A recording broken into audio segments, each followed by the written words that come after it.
Hey, shh. Calm down. The show is about to start. Reese on the radio. Turn it up. Turn it up low. Turn it up loud. It's like a dream come true. Turn on your radio. Reese is on the radio. Yo, let's get it. Due to the nature of this program, discretion does not exist. It's Reese on the radio. Right now on WTIC News Talk 1080.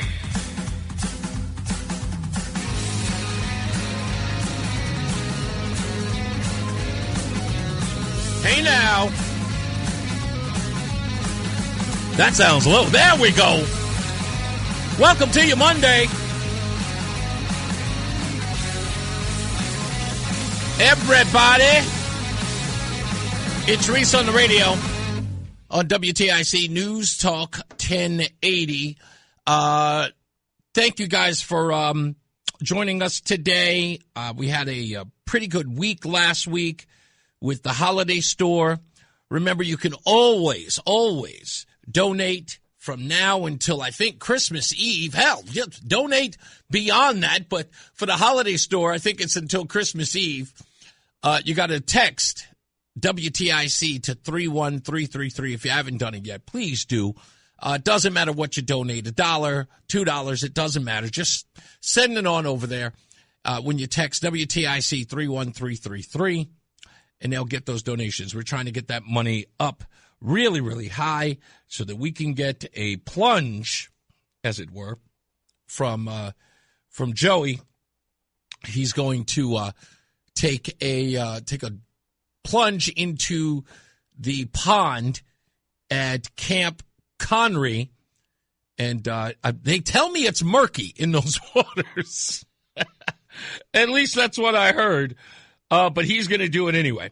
Also, if you want to chime in the chat room, you got to go to YouTube or you got to go to X. And, of course, it's Reese on the radio. Just look up Reese on the radio. You'll find it there, either YouTube or X, in order for you to get into the chat room. Or you can just go to ReeseOnTheRadio.com. It is there live for you to chat on the program today. We got plenty of news and plenty of views to get into. I will talk about the Rob Reiner thing.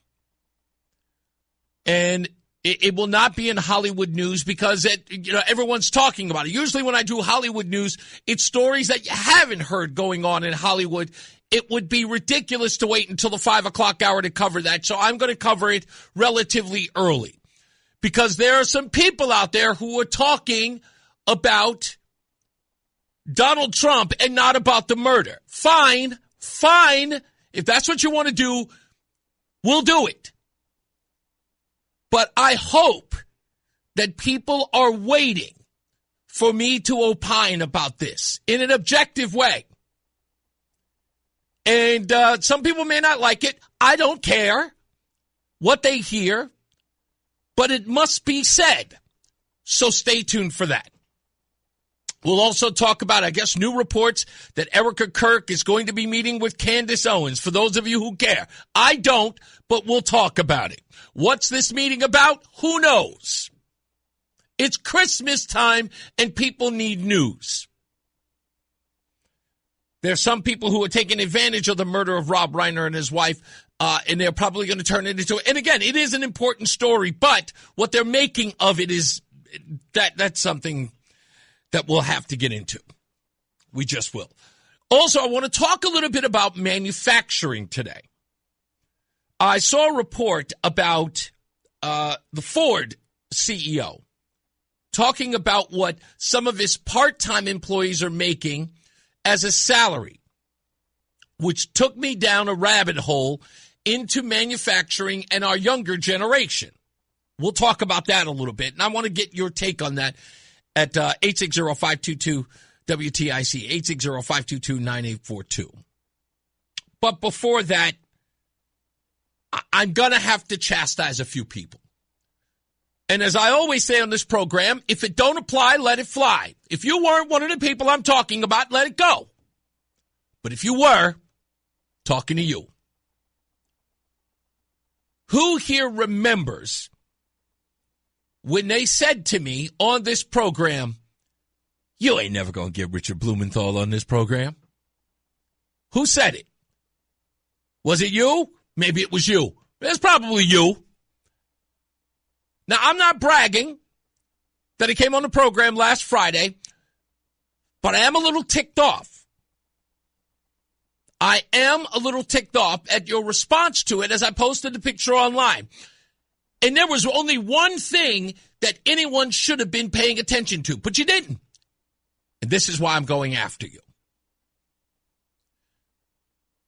When Richard Blumenthal, or Dick Blumenthal as I call him, came into my sights, I said we were going to deal with the problem with diquat, dequat, or whatever in the water, in the Connecticut River.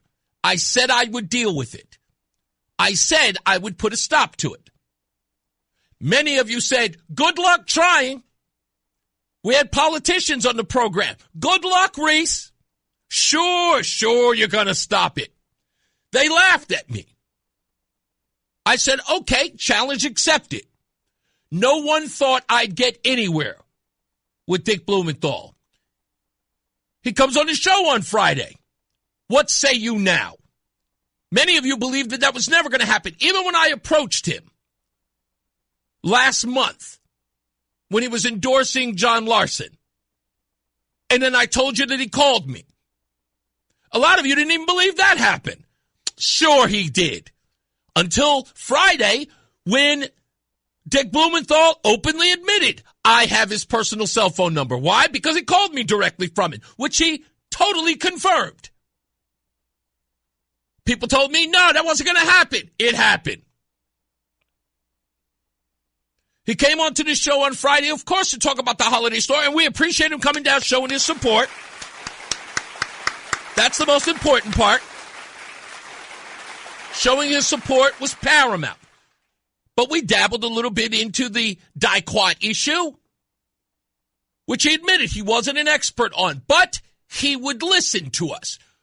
We're going to get him in contact with Greg Bugby, get him in contact with C&D Underwater Maintenance, and make that happen. He's the guy who's financing all of the work that's in the Connecticut River. He's the guy who wants to put an end to pollution in our waterways. And he understands now that he didn't have all of the information. And he's trusting us with it. But what did I get for posting, as I did, as promised? Richard Blumenthal is listening to us so that we can get the thing done that we said we were going to get done. You want to know what I got? I got a whole bunch of, he's this, he's that, this, the crypt keeper, this, all of this evil. A couple of people, went there said, I'm not going to lie, I'm surprised that he came on to the show. It's good that he did show up on the show. You may not like him, and I get it. You may hate the guy. Don't care. What did I tell you our mission was? My mission was, 1, to get him on the air, 2, to listen to what we were concerned about and see if we could get some action on it, which is what I have done. I promised it and I delivered. But not one person, with the exception of a few, not one of you, you didn't even care about it. You started screaming and hollering about he's this and that, and talking about him lying about his military record. Really? Are we still on that? Yes, he lied about going to Vietnam. But what was the purpose of him being on the show? To litigate Vietnam? And this is not cover for Dick Blumenthal. It's about what I told you he was coming on the program for. And I can't seem to get anybody focused. So my purpose right now is to tell you, you can't tell me squat. None of you. And I'm sorry if that offends you. But from now on, stop telling me what we can't achieve. I told you I was going to get to the bottom of this. I warned you that I would get to the bottom of this. Do not ever second guess me. I am not here to play games. I'm not here to bloviate. I'm not like the rest of these guys who wake up every morning talking about what we're going to complain about today. I told you those days were over. And then when I actually get results, do you know what you do? Let's complain again. You do not get it. This is the reason why I don't ask other people to do the job that I'm not willing to do. And I'm sorry, with all due respect, I know you like this show. I know you like calling Reese on the radio the tell it like it is guy. I'm not the tell it like it is guy. I'm not. I am not so arrogant to tell you like it is. I just want to talk about what we can do and get it done. I have a plan, I have an execution that I wish to pursue and get it done. I am not a tell it like it is guy. This is not about bloviating. I don't care about bloviating. So if you are not a part of it, if you just want to be the person who gets online behind your keyboard and spews a bunch of nonsense about what you hate and what you can't stand, or how much you hate this individual and that individual, and you haven't lifted a finger, or not even willing to lift a finger to get results, I want no parts of you. I'm sorry, but I can't. I can't work under those conditions. What should have been said on my page, what should have been was, damn, Reese, I didn't believe that you get him there. Step 1 complete. Or step 2 complete. Damn, okay. Reese, if you get this done, I think we can trust you. Way to go, Reese. Hey, we actually might get something done. Wow, we may have been going about this the wrong way. And people called me arrogant for it. People were actually complaining about me being arrogant about it. And then you get results, or you give them results of your hard work. And what do these people say to you? Instead of the obvious, damn, didn't know you could do it. You go on and on about stuff that has nothing to do with it. Nothing. Perhaps the truth is you don't want change. Perhaps the truth is you don't want it to be improved. Perhaps you live for the argument. Perhaps you live to be agitated. You become so comfortable with being angry or being, disenfranchised that's your comfort level. You have become, you're in love. You're in love with being angry. That's your default setting. Do you want to get Dequat out of the water? Do you want them to stop using your tax dollars to poison the water? That was our mission, right? Are you down with that mission? Does that mean anything to you? Because it does to me. And that's what I'm going to get done. Other things with Richard Blumenthal, Dick Blumenthal, that I want to address, we'll develop a relationship so we can address every one of those things. We now have a relationship with him. He will come on the program. It is evident that he will. Naysayers be damned. You're done. You're out of this conversation. You're finished. You guys think, Chris Murphy will never be here. Okay. And then when he is, guess what you'll say? I can't believe it. And then you'll go right back into the diatribe. He's a this, that, and the third. You won't pay any attention to what we achieved. You want to be naysayers. I get it. You want to be mad. Fine. That's your deal. But that's never going to stop me from what I'm doing. You can criticize me all day. I have a job to do. And just to those, and you know who you are, who went on the site, went on my Facebook page to admonish the senator with no focus. Did you even listen to the interview? Did you go back to WTIC.com? Did you download the Odyssey app and listen to the interview? Maybe you should. Did you just see the picture of me sitting next to Dick Blumenthal and go, he's a this, that, and the third? Did you even listen? Did you put any effort in? No, probably not. Even my leftist naysayers were smart enough to stay off my page. They kept their mouths shut. because they were the biggest and the loudest mouths. He's never coming on your program. Now they have nothing. Now they have to be quiet. Again, what I do is I prove them wrong. That's my job here. Not just, and by the way, not just to prove them wrong, but to actually get results. That's how I prove them. Is wronger a good word? That's how I do it. I don't want you to have faith. I'm not looking for you to have faith in me. I would, jump on my back and I'll ride you. Just not what this is about.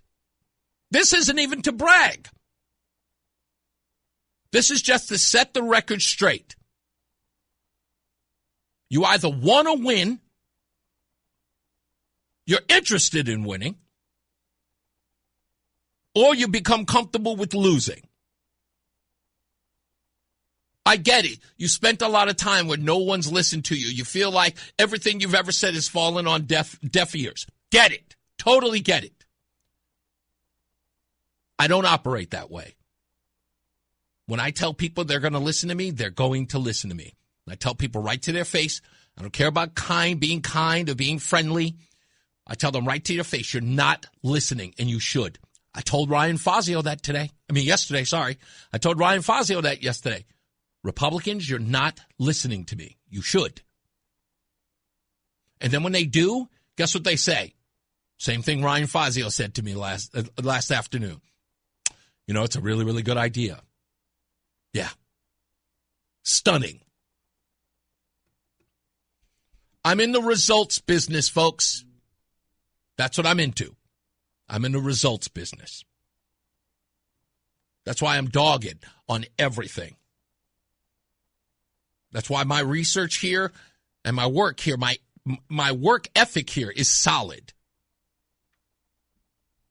You can, like I said, join the winners or stick to complaining.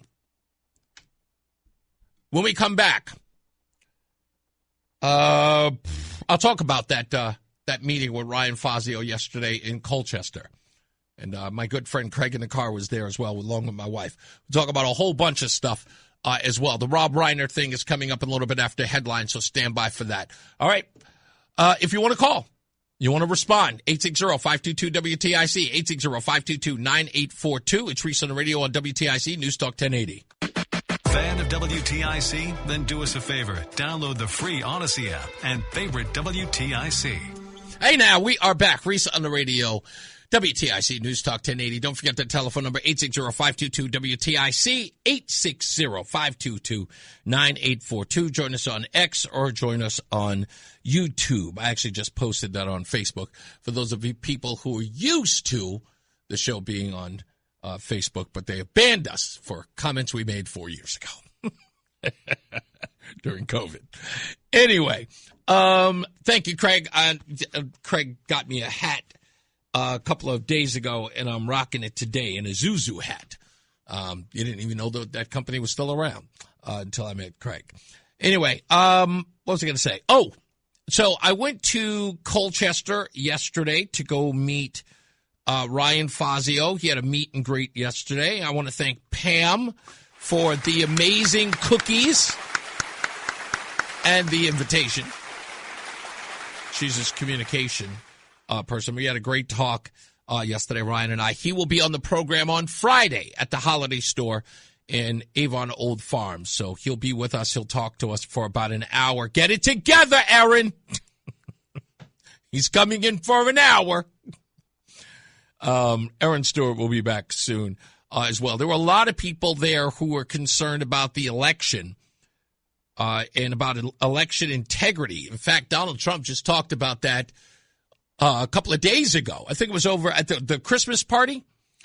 And he talked about the 2020 election, which I'm very much interested in. I'm going to play that soundbite later on as well, with Donald Trump saying that there's a treasure trove of information about the 2020 election. And on Thursday, we will talk to someone who has gathered that evidence to support his claims about fraud in the election, especially here in the state of Connecticut. And many people know about this, but they are quiet as kept. I don't get it. I don't know who you are or what you are. And I'm going to just say this because I'm a really reasonably transparent person. I don't like telling other people's stories. I tell my own. But I'll never forget when people were saying to me, you know, that election thing, you know, with the election in 2020 being rigged, you know, it's really volatile. You know, there's so much misinformation about that. And I was really ticked off at people using that word. In fact, when they use it today, it still irks me. But that has more to do with me than it does the people who use it. Because now it's like it's got that dismissive air about it when you say misinformation or disinformation. It's never a lie. Just call it a lie. Have the temerity, have the guts to just say, stop spreading lies. Just call it a lie. That's what I would call it. I'll tell you to your face you're a liar. I'm not going to say it's like, you're spreading misinformation. I never use it. You're lying. Especially when you are. No, what you just said is a lie. It's an absolute lie. What do you mean it's a lie? I don't know. Do you don't know the definition of lie? Have you been using misinformation and disinformation so much that you forgot what an out-and-out lie is? That you don't even know the definition of that word? Is it so archaic that now when you hear the word lie, how do you mean? And I'm sorry, but that's the way people respond to me when I call them a liar. You're a flat-out liar. What do you mean? You confused? Not telling the truth. Lies. And people have become comfortable with it. Incredibly comfortable. And at pushing people away, sort of dismissing them or brushing them off by saying, you're spreading misinformation. Really, what's the misinformation here? What I would love to know. People don't even understand the words that they use, like never and always. Right? There's like, Democrats have never preached that they support violence. Never? Never means not an ounce. So then you start giving them examples. It was like, well, yes, some people have. Well, that's not the definition of never. Well, you know what I meant. No, never means zero. What do you mean I understand what you meant? Yes, what you said was never. Never means zero. If I give you one, I've disproven your nonsense. Never means zero. Not kinda and sorta. And always. That's another one of my favorite. You're always saying, really? Always? Well, you know what I mean. No, I don't. Did you mean something other than the word always? Use the word you mean. This is how language gets screwed up. And it's usually the person using it who never understands how to use the English language. Anyway, that's another thing. Colchester is the next town over to us, but we weren't invited. Karen, I don't think that would have mattered. I think if you'd showed up, they would have accepted you there. If you wish to support Ryan Fazio there. But you know what? Be on the lookout. If I had received the invitation earlier, I would have mentioned it to folks and told them where to RSVP. But I got the information on Saturday, and I literally gave a call to Pam, and they invited me, immediately. So I was like, I found out on Saturday, and I was there Sunday. So just if there's going to be plenty of events, and hey, don't forget, if you wish to, and I don't know if it may be too far for you, but I would still come out if you wish to. As I said, Ryan Fazio is going to be on the program at the Avon Old Farms Hotel on Friday. And I think we have him scheduled from 4 to 5. Yeah, I'm almost positive 4 to 5 he'll be there to come and talk to us. He's going to talk about a myriad of things. And I hear he is going to be bearing gifts as well for the Salvation Army. So I hope they're excited about that as well. By the way, I haven't heard from Jim Himes. I called his office, or at least his communications person, over the weekend. They said they would be calling me back. I got nothing. I don't know why they would not respond to me. Do they not know that I'm going to give them hell for that? I will call them and text them as often as I possibly could until they start filing harassment charges. Do not ignore me. Don't ignore me.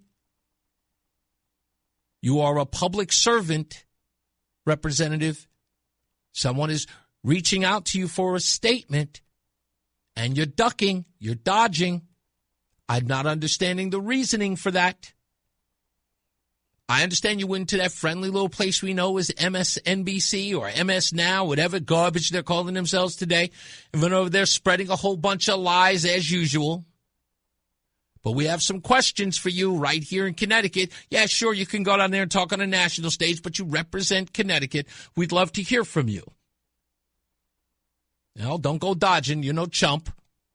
You talk a big game. I love these guys who talk a big game. You know, they're on television, and they're the toughest people in the room. This is outlandish. This is wrong. This is absolutely abhorrent. Hey, would you want to come on WTIC for an interview? Well, I'll have to get back to you. I'll have to talk to my assistant. I've got to check my schedule. MSNBC calls, you guys dive out a window to get in makeup and hair. In a heartbeat. Really? I'm going to be on MSNBC in the middle of the afternoon where 5 people are going to be watching? Sure. Get me there. Can you send a car? That's who these people are. That's exactly who these people are. So, Jim Himes, yeah, expect a couple more phone calls. We're going to get an answer. Even if it's a written statement, we just want to know. We have an email address. We're going to send an email. We're going to send some audio sound bites of Representative Himes pretty much clowning himself. There's no such thing as narco-terrorists. No such thing, he says. We'll ask him to clarify that. We'll get to the bottom of it. Isn't it harassment, though? Is what I'm doing I don't think it's harassment. I think it's just getting a response. I mean, the guy made a statement on television, and I think that he should respond to it. He says there's no such thing as narco-terrorist. And then he demands the release of the video of the September 2nd Coke boat bombing. And then we asked whether or not if he believes that that video should be released. Shouldn't the video of J. Allen Jones being murdered, according to the coroner, shouldn't that video be released as well? I mean, if we're talking about releasing videos, folks, you guys are being a little selective about transparency. I figured at least I get you people to be a little consistent. But, that's where we are. When we come back, I know we've got headlines. I know Chris Murphy, by the way, the audacity of this bozo. I guess might as well go into this right now. Chris Murphy was on X. I just got word from the Connecticut Sentinel that he wrote this. And I want you to listen to this, folks. Chris Murphy on Donald Trump's Truth post about the death of Rob Reiner. This is what Chris Murphy wrote. He writes, he's just lost it, Donald Trump. He's just lost it. Now saying Rob and Michelle Reiner caused their own murder because they didn't support him. So sick. That's what Chris Murphy's saying about Donald Trump. That Donald Trump is saying that Rob Reiner and Michelle Reiner caused their own death. And this, to me, proves that Chris Murphy knows no one, and I mean no one, is paying attention to his rhetoric. No one listens to a word that comes out of Chris Murphy's mouth. Why? Because this was Chris Murphy on Sunday. Because over the last year, President Trump has been engaged in a dizzying campaign to increase violence in this country. He is restoring gun rights to felons and people who have lost their ability to buy guns. He eliminated the White House Office of Gun Violence Protection, and he has stopped funding mental health grants and community anti-gun violence grants that Republicans and Democrats supported in that 2022 bill. So he has been engaged in a pretty deliberate campaign to try to make violence more likely in this country. That's right. Chris Murphy, who is trying to admonish Donald Trump, saying that he thinks, Donald Trump, that Rob Reiner and Michelle Reiner caused their own death, while Sunday suggesting that Donald Trump is responsible for the shooting in Rhode Island at Brown. And I think you're unfortunately going to see the results of that on the streets of America. That's a pretty big statement. He's in a campaign to make violence more likely? Of course. He's in a campaign to make violence more likely? What a bold statement, Dana Bash asked him. Of course. I mean, he's knowingly restoring gun rights to dangerous people. He is cutting off grants that have bipartisan support to try to interrupt violence in our cities or to try to get necessary mental health resources to families and children in need. The evidence tells you that when you stop funding mental health, when you stop funding community anti-gun violence programs, when you give gun rights back to dangerous people, you are going to have an increase in violence that is knowable and that is foreseeable. It is knowable, Chris Murphy says. Hey, this guy's a lunatic. Let's take a break. We'll be back. More news, more views, headlines coming up. It's Reese on the Radio. It's Reese on the Radio on News Talk 1080 WTIC. Stand by in about, I want to say 40 minutes. I'm going to break down this whole Rob Reiner thing so that people can understand this in a more nuanced way. Because people are, the people who are supposed to be the most informed, they keep telling us that they're the most informed. They are not. They're not paying attention. And if they weren't so knee-jerk about certain things, they would dive a little deep. I did it in 2 minutes.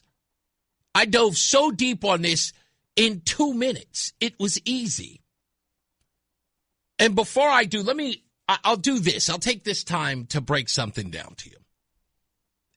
And I don't get it. It's never, ever, I've never been able to pretty much figure it out, but it's happening more and more today than ever before. So I'm going to go to your most basic instincts. The people on the left, I want you to hear me out. I'm just going to throw out a couple of basic things that I know that you know, because you have shared this with me time after time after time. It is a leftist theme forever, since you were a child. And that is the President of the United States knows things that no one else knows. And then being in that office, they are privy to information that the government will never share with us. Never. Now, you may think that today's government is working actively inside, the deep state, fighting really, really hard to keep that information from the likes of that evil Hitler, Donald Trump.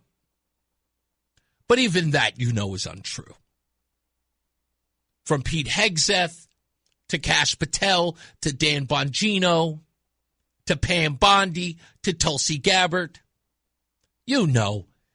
These folks are digging deep inside of every one of those institutions and finding all the dead bodies and all the dirt. And they're giving that information and that intelligence to the President of the United States, the troll in chief. And he has it all. And he does. And he's going to use it publicly. He's going to go on social media and he's going to share it with his MAGA faithful. You know it. That's the reason why you hate it, because, again, all these people are going to find out where all the bodies are buried, all the deep, dirty secrets that you don't want in his possession, but he has them. You cannot ever, ever suggest otherwise. It's true. And that's why you hate him even more. Because with all of that information, boy, what damage he could do, huh? So think about it. Donald Trump puts out a Truth Social about the death of Rob Reiner. And he makes some claims in it, which I'll read to you if you haven't read it. I'll read it to you. And no one is paying attention to anything other than what he said about Rob Reiner's character. about Rob Reiner's relationship as it relates to Donald Trump. People are angered by that. And I ask you one simple question. Do you really think Donald Trump doesn't know what he's talking about? Do you really think that Donald Trump doesn't have an inside track? That no intelligence was shared with him? That he's just spitballing? How many times have we, maybe years later, hell, maybe even 5 years later, have come to recognize, Donald Trump may have known all of this stuff. Well, maybe he was right about everything. So I read that statement today, and I knew the outrage was coming.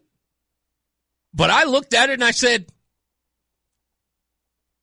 Donald Trump is a calculated dude. He's a very calculated individual. You may not like what he says or how he says it, and you may think that in some cases he's just being mean and crass, as CNN put it today. Brian Stelter, I think, said something like that. But I'm reading the content. I'm reading it and going, that's an interesting way to look at the murder of Rob Reiner and his wife. But I also read the other stuff. And like I said, having read it and did not get emotional, did not go, oh my goodness, Donald Trump, how could why would I take it personally? Doesn't affect me. Doesn't. It's tragic what happened, but has nothing to do with me.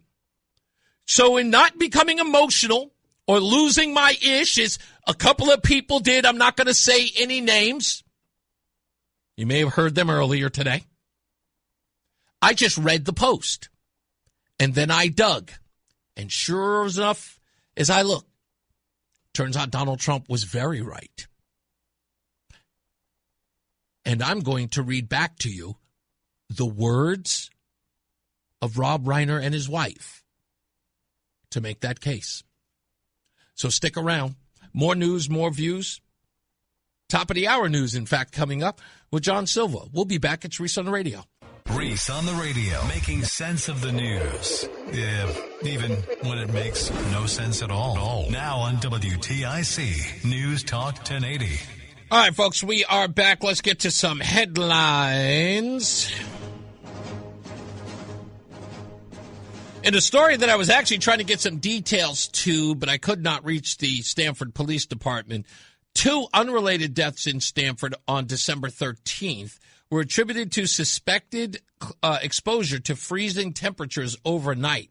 The victims turned out to be 50-year-old Joanna Beatrice Naves Gonzalez and 52-year-old Francisco J. Diaz Aquino.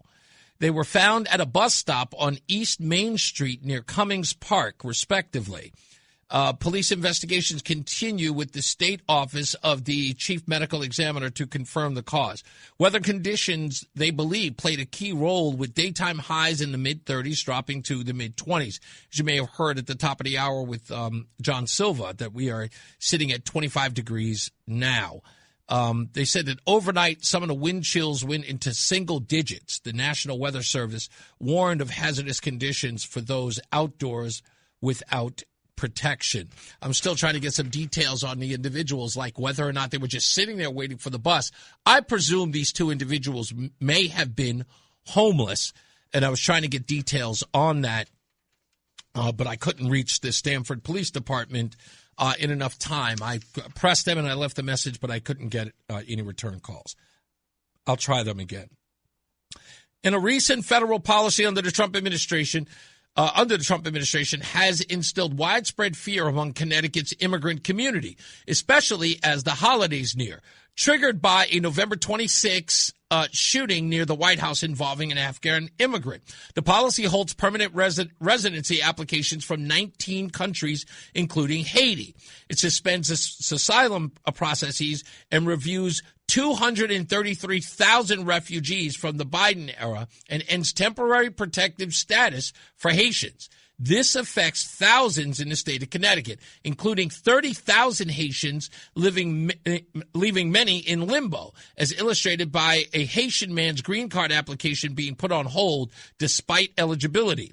Immigration advocates report increased stress, and some immigrants avoid applications due to detention fears by ICE. According to attorney Dana Bouchon, they criticized the policy for delaying legal immigration, while U.S. Senator Richard Blumenthal, who was a guest on the show on Friday, called for individual reviews, which I think is what's happening, expressing concern for Afghan allies facing torture if deported. Reports of U.S. citizens being detained without lawyer access highlight enforcement issues, amplifying community anxiety. Connecticut State Police are confronting a severe staffing crisis. Perhaps they should talk to the folks over at Waterbury Police. I'll get into that in some detail in the future. They're confronting a severe staffing crisis. Nearly 175 troopers are eligible for retirement by December of next year. In 2 years, 2027, including 88 who can retire within 2 months. This represents about 20% of the current force of around 950 uniformed troopers, a decline from previous highs and below former statutory minimums. The eligibility concern stems from older retirees, from older retirement rules allowing departure after 20 years of service amid broader national challenges in law enforcement recruitment post the 2020 George Floyd incident, which I told you guys was going to happen when the governor openly said that they had to make reforms in the Connecticut police after what happened in the George Floyd case. And I said that was going to affect recruitment. However, I spoke to the chief of the Waterbury Police, and he has applications coming from everywhere across the country. So perhaps they should talk to Waterbury's chief of police, and maybe they can learn how to recruit some folks. Now for the stupidest thing I read today.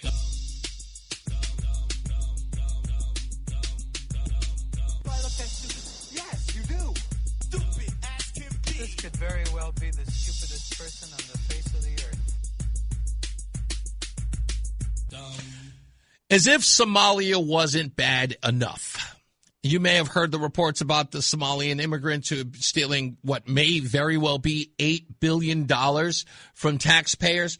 Well, this story goes right down that alley, but it involves Gaza.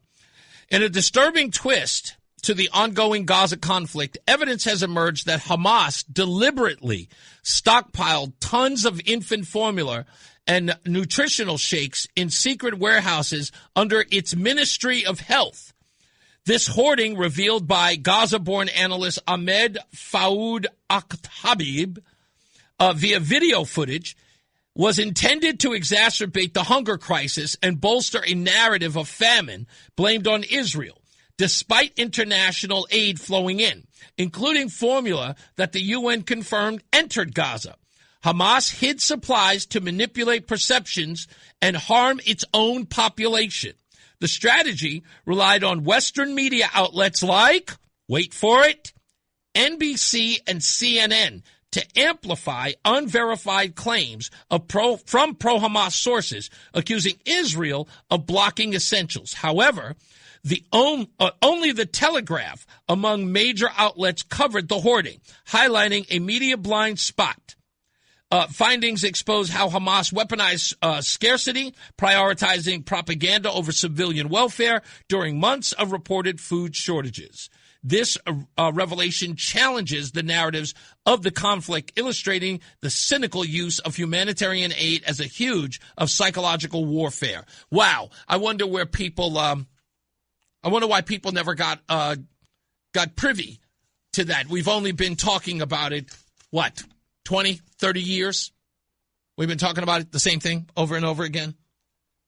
That what Hamas is doing in the so-called Ministry of Health,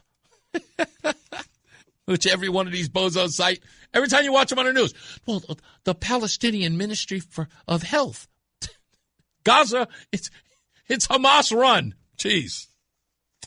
Anyway, let's get into this thing, because I want to get it in and out of the way, since we have the time. Donald Trump released a Truth Social post. Here's what it read, if you haven't heard about it. Here's what he said about the death of Rob Reiner and his wife, Michelle. A very sad thing happened last night in Hollywood. Rob Reiner, a tortured and struggling but once very talented movie director and comedy star, has passed away together with his wife, Michelle, reportedly due to the anger he caused others through his massive, unyielding, and incurable affliction with a mind-crippling disease known as Trump derangement syndrome, sometimes referred to as TDS. He was known to have driven people crazy by his raging obsession of President Donald Trump, with his obvious paranoia reaching new heights as the Trump administration surpassed all goals and expectations of greatness. And with the golden age of America upon us, perhaps like never before, may Rob and Michelle rest in peace. Now, people suggested that that was tone deaf. Many people said it was trolling. I say bullcrap. I say bullcrap. People went so far as to say, well, he should have shown some grace. To whom? Rob Reiner? Why? Somebody explain to me why. Oh, because the man just got murdered? Yeah. So good. If that's going to be the barometer, what did Rob Reiner say after Donald Trump had 2 assassination attempts on him? I'll wait. You can get back to me at any time during the show. Hell, I'll give you a week. What did Rob Reiner say or post or do after the assassination attempts on Donald Trump? What did Rob Reiner say before Donald Trump had assassination attempts on him? Oh, no, I'll give you a week. No. Take as much time as you need. Did he condemn anyone trying to kill him? No. Did he admonish anyone? Say, hey, do not take up arms against this autocrat. Whatever you do, I know that Donald Trump is a threat to our very existence as a country, but please do not pick up arms. Did Rob Reiner say any of that? No. After it happened, did he say, oh my goodness, we should not have that kind of political violence at all? No. Did Rob Reiner double down on calling Donald Trump a dictator? Did Rob Reiner refer to Donald Trump as a cockroach? Yes, he did. You know he did. And while you're sitting around on your high horse saying that Donald Trump should behave better, why? Why can't Rob Reiner behave better? Did he? Why couldn't he have? Did he bother to behave better? No, absolutely not. And according to his own wife and Rob Reiner himself, they did not behave better. Their own son, who may very well be the man who killed them both, they admonished him. They ignored him. They even admitted that they did. In one interview, Rob Reiner and his wife say that they never listened to their son. They didn't believe in him, as he told them he needed help. They continued to ignore him and said that they were listening to people with degrees. Here's one quote. Nick Reiner told People magazine in 2016 that he had struggled with drug addiction and was homeless in multiple states. He said that he experienced a lot of dark years, but that he had recovered with assistance in rehab. Rob Reiner said that he and his wife regret how they treated their son. Quote, when Nick would tell us that it wasn't working for him, we wouldn't listen. We were desperate. And because the people had diplomas on their wall, we listened to them when we should have been listening to our son. We were influenced by these people, his wife said.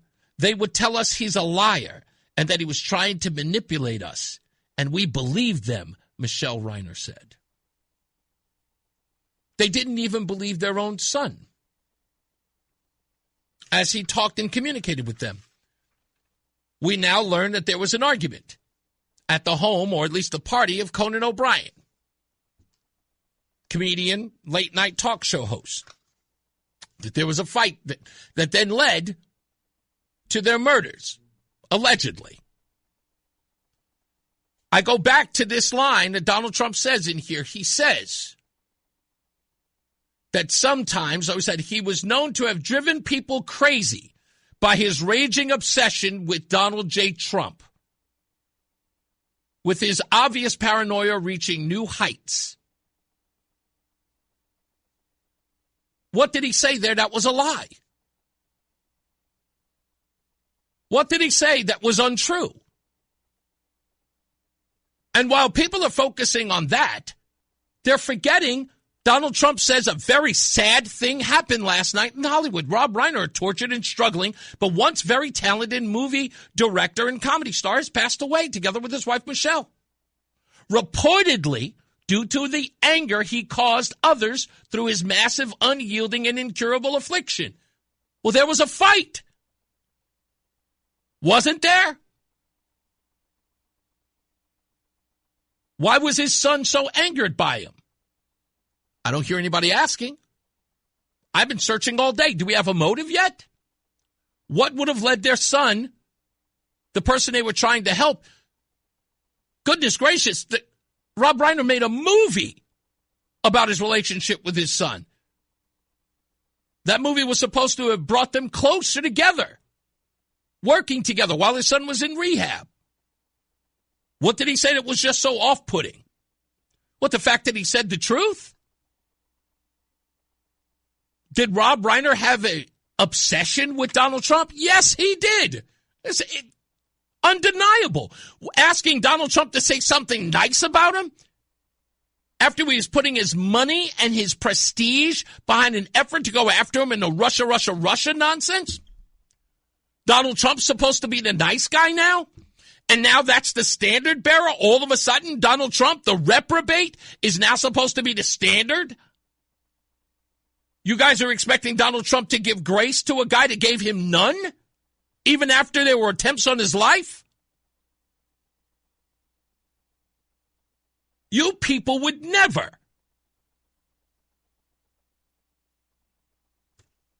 And I don't understand it, the outrage. Donald Trump he has all these Christians around him, and I can't believe that none of them would speak to him and tell him how he should behave.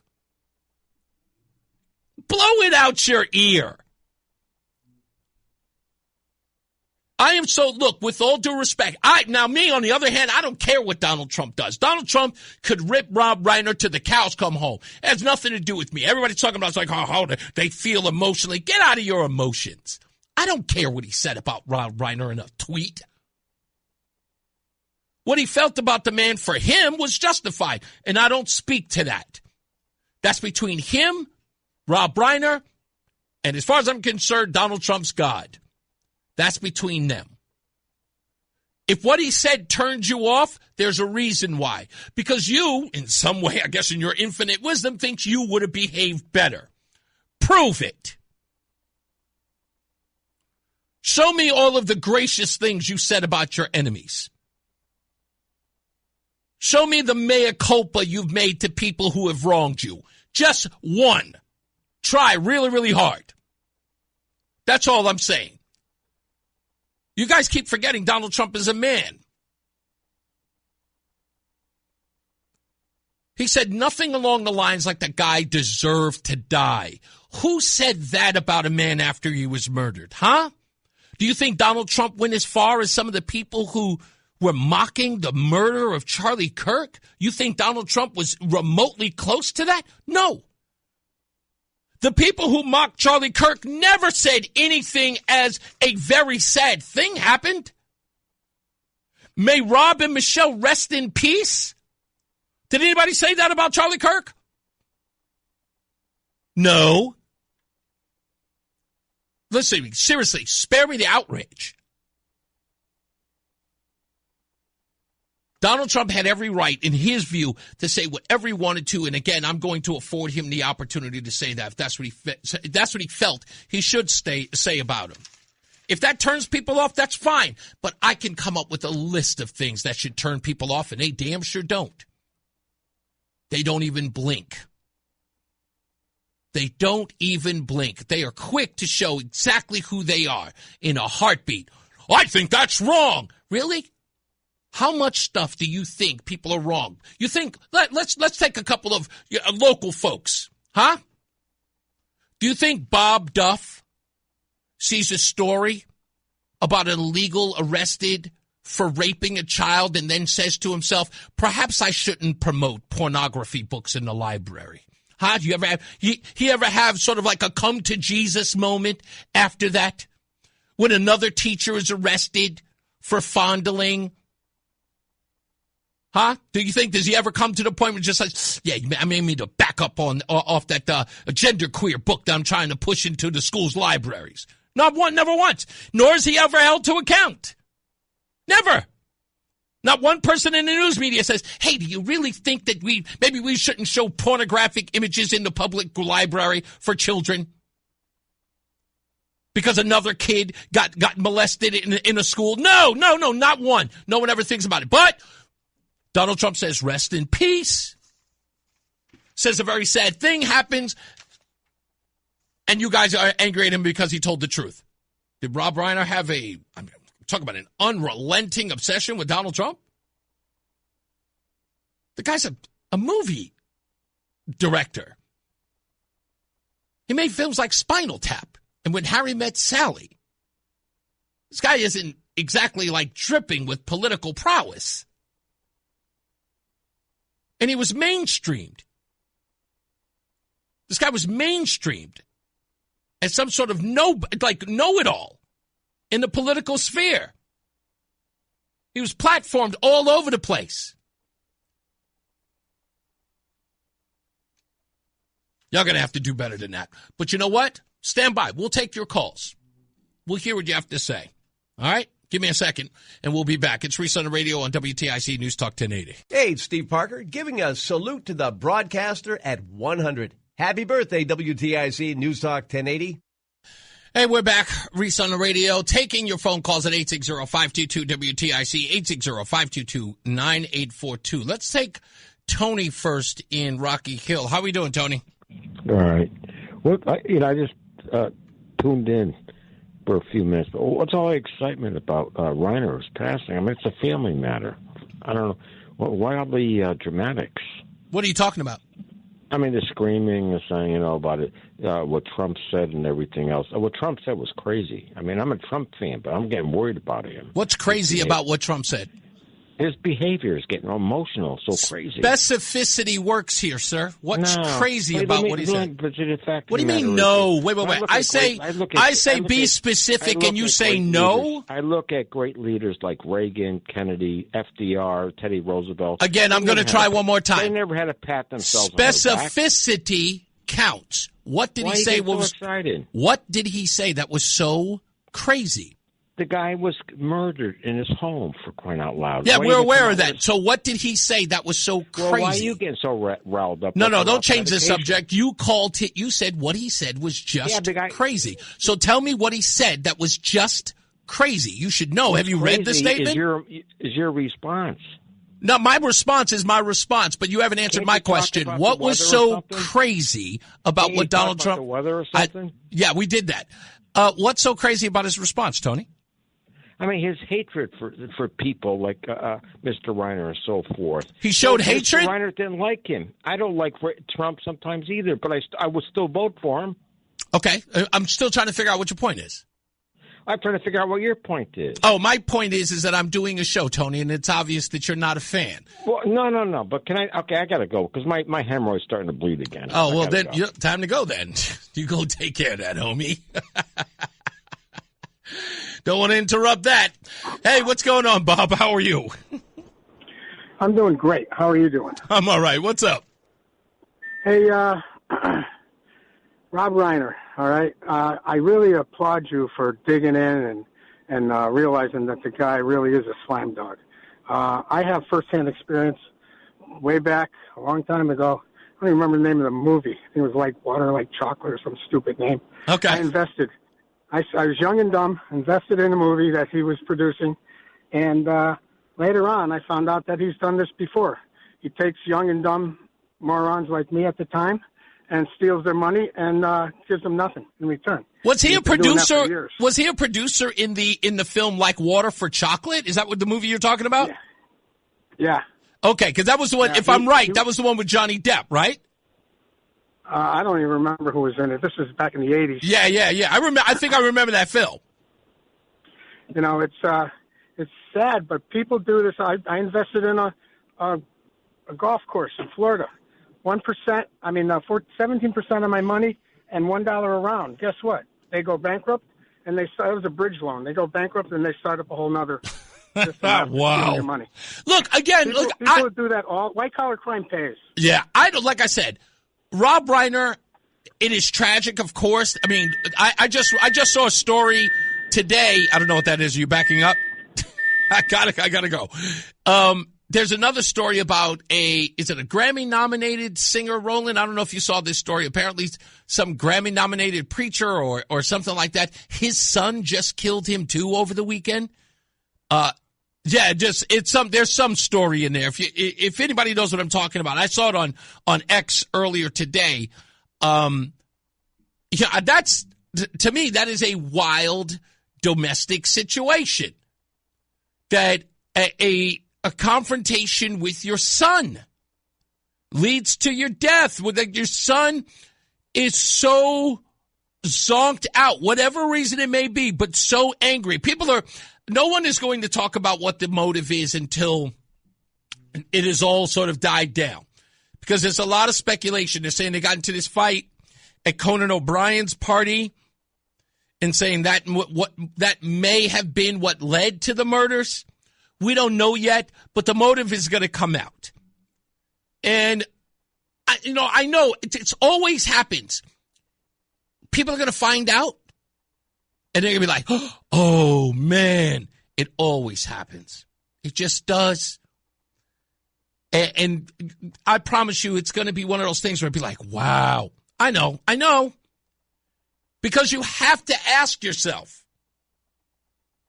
like, what would lead to something like that? And everybody's saying, oh, he's got an addiction problem. That doesn't, as his mother said in that People magazine article, saying that they didn't listen to him, they listened to the experts because they had degrees on the wall. Right? Those people were telling his parents, don't believe your own child. He's a liar. They chose the experts over their loving son.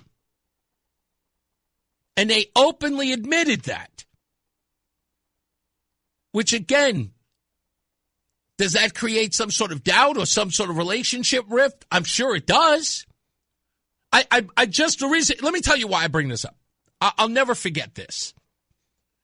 Because in the limited exchanges that I had with my son Caleb, who lived with me in Boston back in 2008, I told you the story about how he was hanging out with his friends and he was sitting around on his phone. I guess he was doing something, but he was on his phone. But the friends that he was with, that I introduced him to because I was cool with their parent, they were hanging out at this abandoned building and the kids were throwing rocks at the abandoned building windows, and they were breaking the windows. Anyway, police rounded them all up, didn't put anybody in a jail cell. They just held them there and called everybody's parents.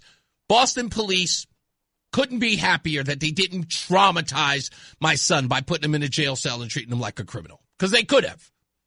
But they saw that he was sitting down when they caught the kids doing what they were doing, but they hauled them all in, down to the precinct, sat him down, and waited for everybody's parents to be called. I got called. Michelle, who was the parents of the other kids, I said, yes, you can release my son into her custody. We'll come and pick him up later. So we do. We go down there, we get the boy, and we go out to dinner afterwards to talk. Hey, what happened? What's the deal? Well, my son sat there and screamed at me for taking the police's side. I said, what are you talking about? I think they treated me in a racist way. How?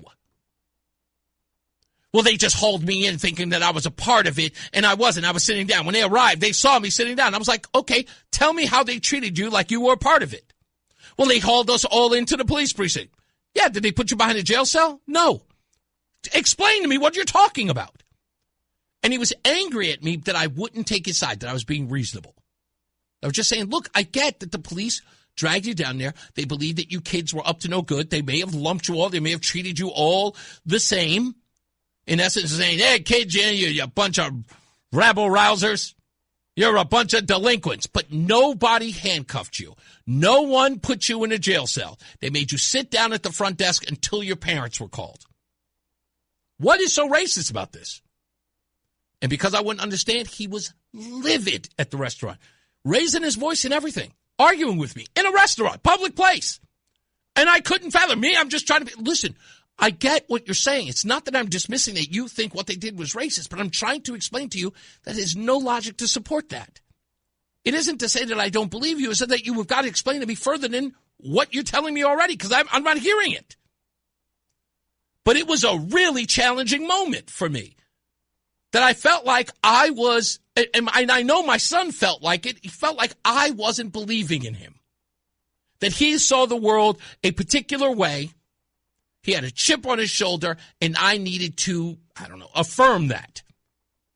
It wasn't even that I refused to. I wasn't even being adversarial. I was just trying to get to the bottom of it. But I understand how it affected him. It made him angry. So now I look at these two. Your son. That it gets to the point where you have an argument at a Christmas party that ends in the slitting of your throat? And nobody's asking any questions beyond that. Like what could have... Everyone's talking about drug addiction. Something else. Forgive me, but it's got to be. Let me go to Jim in Wellington real quick before we go to break. How you doing, Jim? I'll tell you what, I don't even know how to start my comment, so I'm going to start it this way. If I said, geez, my prayers are with that family, whatever relatives may be left, the daughter, I think, and whoever. And another son, yeah. The next thing that's going to happen is that anybody who associates me to the right in any way, shape, or form, and it doesn't even have to be concerning Trump. Right.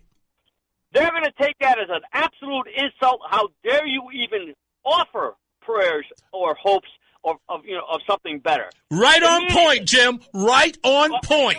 Immediately. And I'll tell you what, I'm not going to mention Rob Reiner. Nobody deserves to be murdered. Exactly. And obviously their son had a mental imbalance to have that type of crime. That's a highly personal crime. Indeed. Based on, all right? And I haven't read Trump's remarks. Donald Trump could have come down from heaven and said those remarks, and nobody was ever going to give him a break. They would have called him Lucifer or whoever. And it's not just Trump. It's anybody that voted for him. It's anybody on the right that supports his policies. We can go on and on. And the difference is, I'll end with this. The difference is really simple.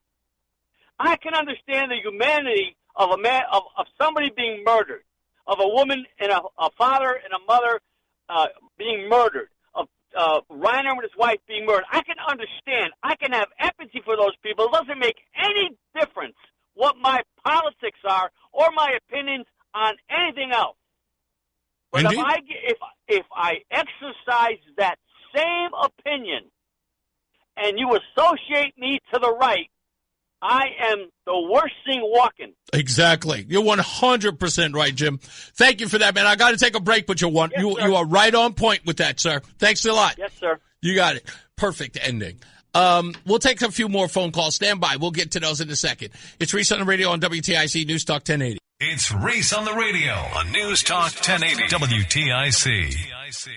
Oh, okay. So the movie is Chocolat. Thank you so much, Lori. Got to give it to Lori. She says, to Reiner's credit, he directed a lot of great movies, not the least of which The Princess Bride, which is still one of my favorite and top five films of all time. I'm a huge fan of that movie. Look, and I've said this a billion times over. I tell that story all the time. I'm at the Wegmans in Northern Virginia, and these people are talking about going down to Trump's vineyard. And this one woman who said, this is back in 2016, she was like, oh, I just couldn't. In my right mind, I just couldn't go down and patronize one of Trump's vineyards. And I said, I can't stand Gwyneth Paltrow. But I love her character, Pepper Potts, in those Iron Man movies. I still go. She's one of my favorite characters in the film. I can separate the two. Her job is to be an actor or an actress. And in those films, I actually like her. She's kind of funny. I can totally separate the two. But some people just can't. Anyway, Trump made Reiner's murder about Trump derangement syndrome. How so? Did he make his murder? How does he make? This is, again, I don't understand. This is where I get lost. Okay, Trump made Reiner's murder about Trump derangement syndrome. How? Trump can't make Reiner's murder about anything. Reiner's murder is about his son. That's it. Trump can't make anything. He has no power to change a thing. It's the focus on it that I'm pointing out. Isn't it Donald Trump? So what? Somebody also wrote to me, research what Rob Reiner said about the murder of Charlie Kirk. What, a week ago? Charlie Kirk is not here to talk about Rob Reiner's murder. And to at least to suggest that because what Rob Reiner said about Charlie Kirk, but yet made no mention of the assassination attempts on Donald Trump in that interview, did he? Did he? Is that making news anywhere? No. When he was asked about the murder of Charlie Kirk, Rob Reiner never said anything about Donald Trump. In fact, there's no footprint anywhere of Rob Reiner talking about Donald Trump's attempted assassinations. Nowhere. I looked. Did you? No, he continued to call the president a cockroach, a threat to our democracy. He continued to exacerbate the things that led to the assassination attempts. And again, I'm still trying to figure out, like, Trump was supposed to deal with that with what? With grace? He had absolutely no interest in toning down the rhetoric when someone's life was at stake. The man was shot at. 2 people tried to kill him. Rob Reiner never said a word. And now everybody's asking for... Again, Rob Reiner had a comment to make about Donald Trump every day since 2016. Every day.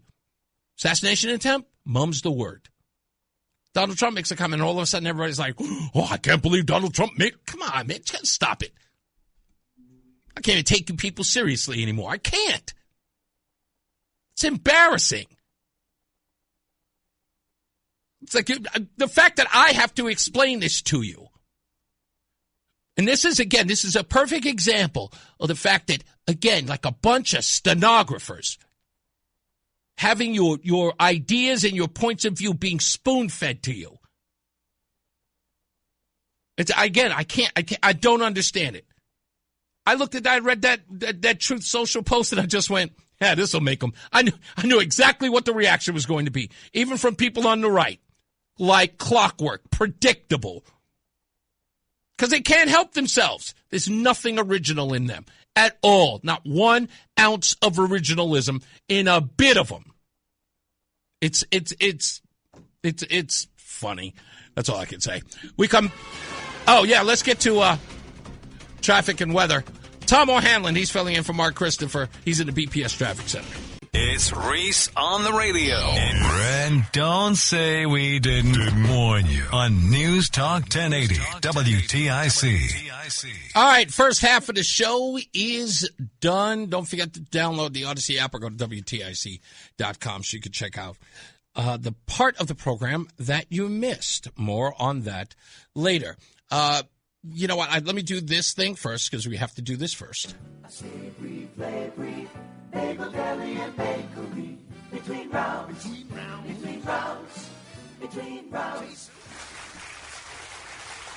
Let's congratulate Dan H. in Windsor Locks. He is today's winner of a dozen bagels a month.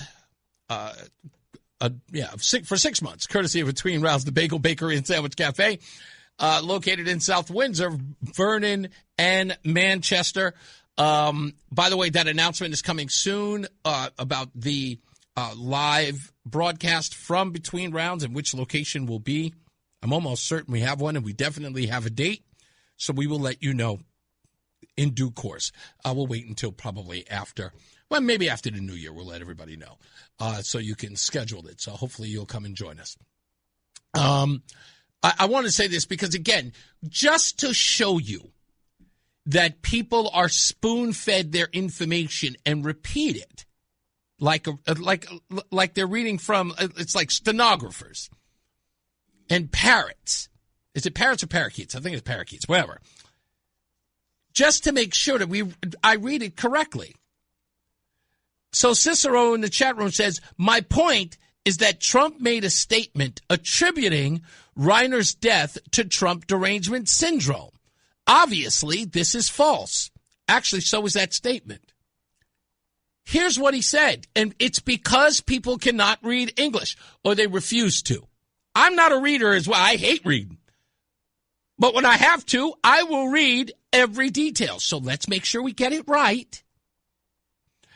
Together with his wife, Michelle, reportedly due to the anger he caused others through his massive, unyielding, and incurable affliction with the mind-crippling disease known as Trump derangement syndrome. Okay, so get the line right. Anger he caused others through his massive, unyielding, and incurable affliction with a mind-crippling disease known as Trump derangement syndrome. He's saying that through his TDS, he was angry all the time. That because of his anger for Trump and his Trump derangement syndrome, that he affected everyone through that anger, through that lens. That was where he was getting all of his unrelenting angst from. Not Trump derangement, his anger because he has. He caused people anger. Not the Trump derangement syndrome. If that were the case, he would be accusing his son of Trump derangement syndrome. Now, it doesn't take a rocket scientist to figure out what Donald Trump's saying here. Is that he wasn't focused. That's all. That's all. You don't have to like it. Just is. Just stop repeating the nonsense you watch on television. Let's get another check for traffic and weather. Tom O'Hanlon, he's in for Mark Christopher in the BPS Traffic Center. It's Reese on the radio on News Talk 1080 WTIC. You know what happens when you are a one-man show? You got to check every text message, every email. You got to check all this stuff. It's insane. My work is never done. I'm over here responding to comments in Facebook and in the chat room and this place and that place. Anyway, I'll talk a little bit more about this, and then I'll get to a couple of phone calls that have been on hold for a little bit. There's, again, because I know the outrage is, what else are we going to talk about other than Donald Trump saying something that people are offended by? Okay. There's this notion that people think that Donald Trump is always punching down. And that is an interesting point of view. Because what that's about is censorship. You know, saying that he's the big bad bully. That it's only supposed to be one direction. Right? He has got to take it all the time. This is because of George W. Bush. George W. Bush refused to push back. He told his staff never to push back on the media, who had called him everything in the book. From a dummy, a C average student. Well, he was. But nonetheless, they called him everything. Curious George. Anyone remember that? Huh? He was being accused of being a monkey before it was popular. It was always the case, right? Making fun of his speech. Even about his faith. Saying that Jesus Christ gave him a phone call and said, please, can you not, maybe not reference me so much? Yeah, remember that? Yes. He was mocked often, and he never pushed back. He waited until he wrote a book, Decision Points, to actually address half the stuff that was said about him. Being called a racist, a dummy, all of it. You know, who was really running the White House? But they called that stately. I say that's nonsense. You're the leader of the free world. Every day you are on the world stage as the president of the United States. And as everybody else is saying anything and everything about you, that picks up on the world stage. Do you hear what they say about the president? Oh, the people of America, they ridicule him. They mock him. He never says anything. He must be weak. We can try him. No. Donald said, I take no guff. I take, as we used to say in the hoods, I take no shorts. Everybody gets it. You want to punch up? Good. I'll punch down. And he does. But it's not like it's never been done. Henry Louis Gates, remember? Crawling his Lilliputious behind into his own house. A woman next door to his home sees someone climbing into a window and thinks that Henry Louis Gates is being robbed. She calls the police, and the police arrive. And they say to Henry Louis Gates, Skip, as he's referred to by his friends, sir, we understand that this is your home, but can you provide us with just some ID? We'll be happy to go on our way. What did Skip Gates, the scholar at Harvard University, what did he say to those police officers at Cambridge? Do awful things to your mother. Oh, yeah. Oh, yeah, he said to the Cambridge police officer. Then when Barack Obama was asked about it at a press conference, he didn't have to opine about it. In fact, he knew nothing about the case, but he damn sure had an opinion about the Cambridge police, even as he admitted he knew nothing about it. Don't take my words for it. Take the Messiah's. I don't know, not having been there and not seeing all the facts, what role race played in that. But I think it's fair to say, number one, any of us would be pretty angry. Number two, that the Cambridge police acted stupidly. But wait a minute, Hussein. You said you know nothing about the case. Did I hear you wrong? I don't know, not having been there and not seeing all the facts. But he had no problem saying that the police acted stupidly. That began the sort of the dismissive nature of our police, our law enforcement, who were just there to go say, hey, Mr. Gates, just show us your ID. All right, we'll go on about our way. I'm sorry, do what to my mother? Okay, sir, we're bringing you downtown. That's what happened. That's the deal. That's what happens. Trump comes off as sophomoric. Okay. That's what Larry writes. He said it's not about pushing back. It's about personally attacking members of the Fourth Estate for doing their jobs. Are they doing their jobs well, Larry? Are they telling the truth, Larry? Are they not supposed to be pushed back on? They are. You're right. They are the Fourth Estate, which means what? That they have some sort of like immunity? That they're not to be challenged even by the President of the United States? I'm still trying to figure that out. Because they're the press, so they're just allowed to just say anything and do anything. They can write anything. They're here to inform the rest of us. When they misquote individuals, write lies, stories that are with so-called sources that don't exist, that turn out to be absolutely false. I mean, flat out lies. The Fourth Estate, what does that mean? What does that even mean today?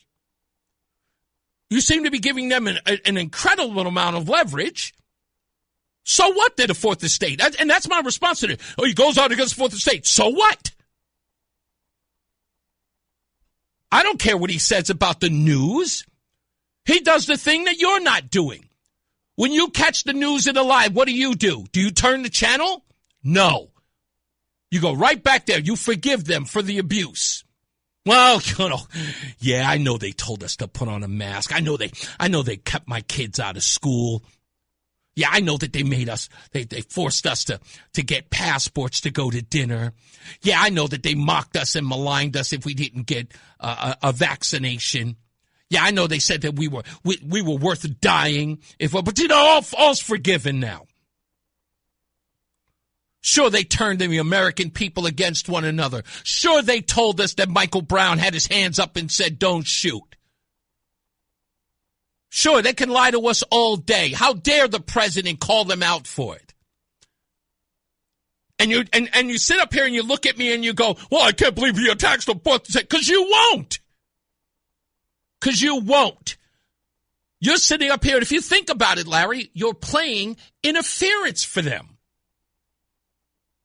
Not even acknowledging when they lie to you, not to me, not to everybody, to you. You don't even care. So with all due respect, and I'll say this to you, Larry, this is the best way to put it to you, buddy. If you don't care that they lie to you, go on about your business. Suck up every bit of the lies and misinformation that they can possibly give you. Have them spoon feed it to you every day, but leave the rest of us alone while we applaud the president for calling them out. We really don't care that you don't like it. We really don't. I really don't. Let me see. Reese, read Trump's statement again. I think Cicero got it right. Trump makes everything about himself. So? Every time Trump does something wrong, you make it about yourselves. Aren't you making this about you? Whatever Trump says, it's an offense to you. Trump says this, Trump says that. It's an offense to you. Your position on Donald Trump is about you. You would never vote for him. You don't support him. You don't like anything that he's doing, but yet you seem to be making this conversation about how you feel. So while you make it about you, you sit up here and say that Donald Trump makes it all about himself. Okay. But the interesting part is this, and I know that you may not be, savvy enough to figure this out. But what Donald Trump does on Truth Social or X or any other social media for that matter has nothing to do with actually what he does in his job. Because what he does at his job is about the American people, which you don't seem to have any commentary about. I don't see you here in my chat room. I don't see you here calling up the network talking about what it is you don't like about what he's doing. And by the way, if you're so affected by policy positions, where are you where policies are actually affecting you? Where are you on rising taxes in your state? If you're here in Connecticut, are you as critical about Ned Lamont? Were you as critical as Ned Lamont when he just brushed off DCF? Being at the helm of another scandal where another kid's dead? Nope. But you seem to be more concerned about a Truth Social post. That's the reason why I'm addressing it, is because it's nonsense. That's the whole purpose of this. The president is always punching down. So what? And if he's always punching down, and this goes back to my earlier statement, always punching down. You hear that word, always. Really? Tell me there's never a time when he's not punching down. Ever. Interesting. What's up, Ralph? How are you? Hanging in there. I'm down here in, I think they call it South Carolina. I think they call it global warming. It was 24 this morning. Al Roker called it global warming on the Today Show today. And he was like, I know a lot of people are asking about it. It's bitterly cold. And what about global warming? Well, I'll explain it to you. I'm like, yeah, sure, Al, go ahead. Yeah, a little chilly. Reason I call Reese, first of all, on the Providence shootings. Yeah. There was a young man who actually saw the shooter face to face. I heard about that. Right. So now I'm guessing this person of interest that they had, young man said, that's not him. Right. Who it was. And apparently I just saw something earlier. I saw an X post earlier that they do have another person in custody based upon video surveillance, because Brown was getting pretty much ripped up to shreds that they don't have any video surveillance around the campus, or at least not sufficient video surveillance around the campus, which again boggles my mind. Like, what? The reason I call Reese is, why do these people hate Jewish people? I know a lot of Jewish people. My nephew, his father was Jewish. He served in the Navy for 6 years as a RIO. He was an FBI agent for 23 years. Why do people hate him? I mean, these are people you don't know. They could be the nicest people in the world, and these people want them dead. Because they see them as a threat, and they see them Look, I'll put it to you this way. This is probably the best way to describe it, right? So you call them Zionists, right? And that's the first demonization. That's how that works. You call them Zionists. And then in doing that, right, when you dehumanize them, then that justifies how you treat them. That's the whole grift. It's to dehumanize them, so therefore people will only look the other way when you kill them. That's how the whole thing operates. It's as simple as that. It's ludicrous, and I'm sorry. You don't hate people just to hate people. I mean, to me, that's just, you're the lowest life form on this planet, except for Murphy, your buddy Murphy. But one other thing I'd like to bring up, if I may, quickly. Yeah. Watching TV, when they had the Secretary of Homeland Security, and they had inadvertently, I guess, they had grabbed a South Korean who served in the Navy, and they were going to deport him. And apparently they were screaming and yelling, the Democrats, and they weren't really telling the truth about this guy. There were other issues involved. Yeah. But I think what bothered me, Reese, most of all is they are yelling at her. Now, they got hundreds of thousands of people they're deporting. They're going to make mistakes somewhere along the line. I mean, that's just a fact of life. I will grant them any mistake that they make because, again, I like the way Greg Gutfeld put it. It's like, you create the problem and then have the audacity to argue about how we remedy it. Like, you broke it and now you're upset at how we fix it. And, there are going to be missteps, but we didn't create the problem. You did. And you haven't taken any responsibility for the problem you caused anyway, right? They were all down telling everybody, oh no, the border's secure. And then they found out that it wasn't. And now they secured the border. And now they're going, well, we don't like the way that you're fixing the problem that we created. And I would just look at them and just go, you know what? We're going to need you to shut up. And that's the way I would respond. Remember the Bible, if you're religious, when Jesus said, let him who is without sin cast the first stone. Remember that? Yeah, but these people are sans religion on that, Ralph. That's the whole deal. All those Democrats, Reese, they all would have reached down and grabbed the stone. Indeed. Because they think they are, they don't make... Their poop don't stink. That's all. Thank you, Ralph. Got it right. Kid. Thank you, man. All right, we got to take another break. We got to get to the weather and traffic on the 8s. Mark Christopher's out, so we got Tom O'Hanlon filling in the BPS Traffic Center. Stay locked in. Reese on the radio is on WTIC News Talk 1080. I can't believe we still don't have a motive in all of this. As all of this is going on. I mean, he's arrested. We got $4 million bail. Still no motive released. We're, of course, talking about the murders of Rob Reiner and his wife, Michelle, over the weekend. Something will come out. I'm sure it'll be tragic if it isn't already. When we come back from this break, we'll talk about this whole Brown shooting. And the shootings over the weekend, of course, also in Australia. And it weirdly, I guess, unfortunately, it took away from a lot of the focus that should have gone towards Sandy Hook. And most people can understand with both of those incidents that it would overshadow Sandy Hook. I mean, that it makes sense, but there were many people who were trying to commemorate the lives lost on that day. And it was just overshadowed. And it didn't it didn't help that certain individuals, you know who we're talking about, I'm not even going to mention names, would not put a lot of focus where it belonged in that regard. But we'll talk about that. Let me get Frankie real quick before we go to break. How are you, sir?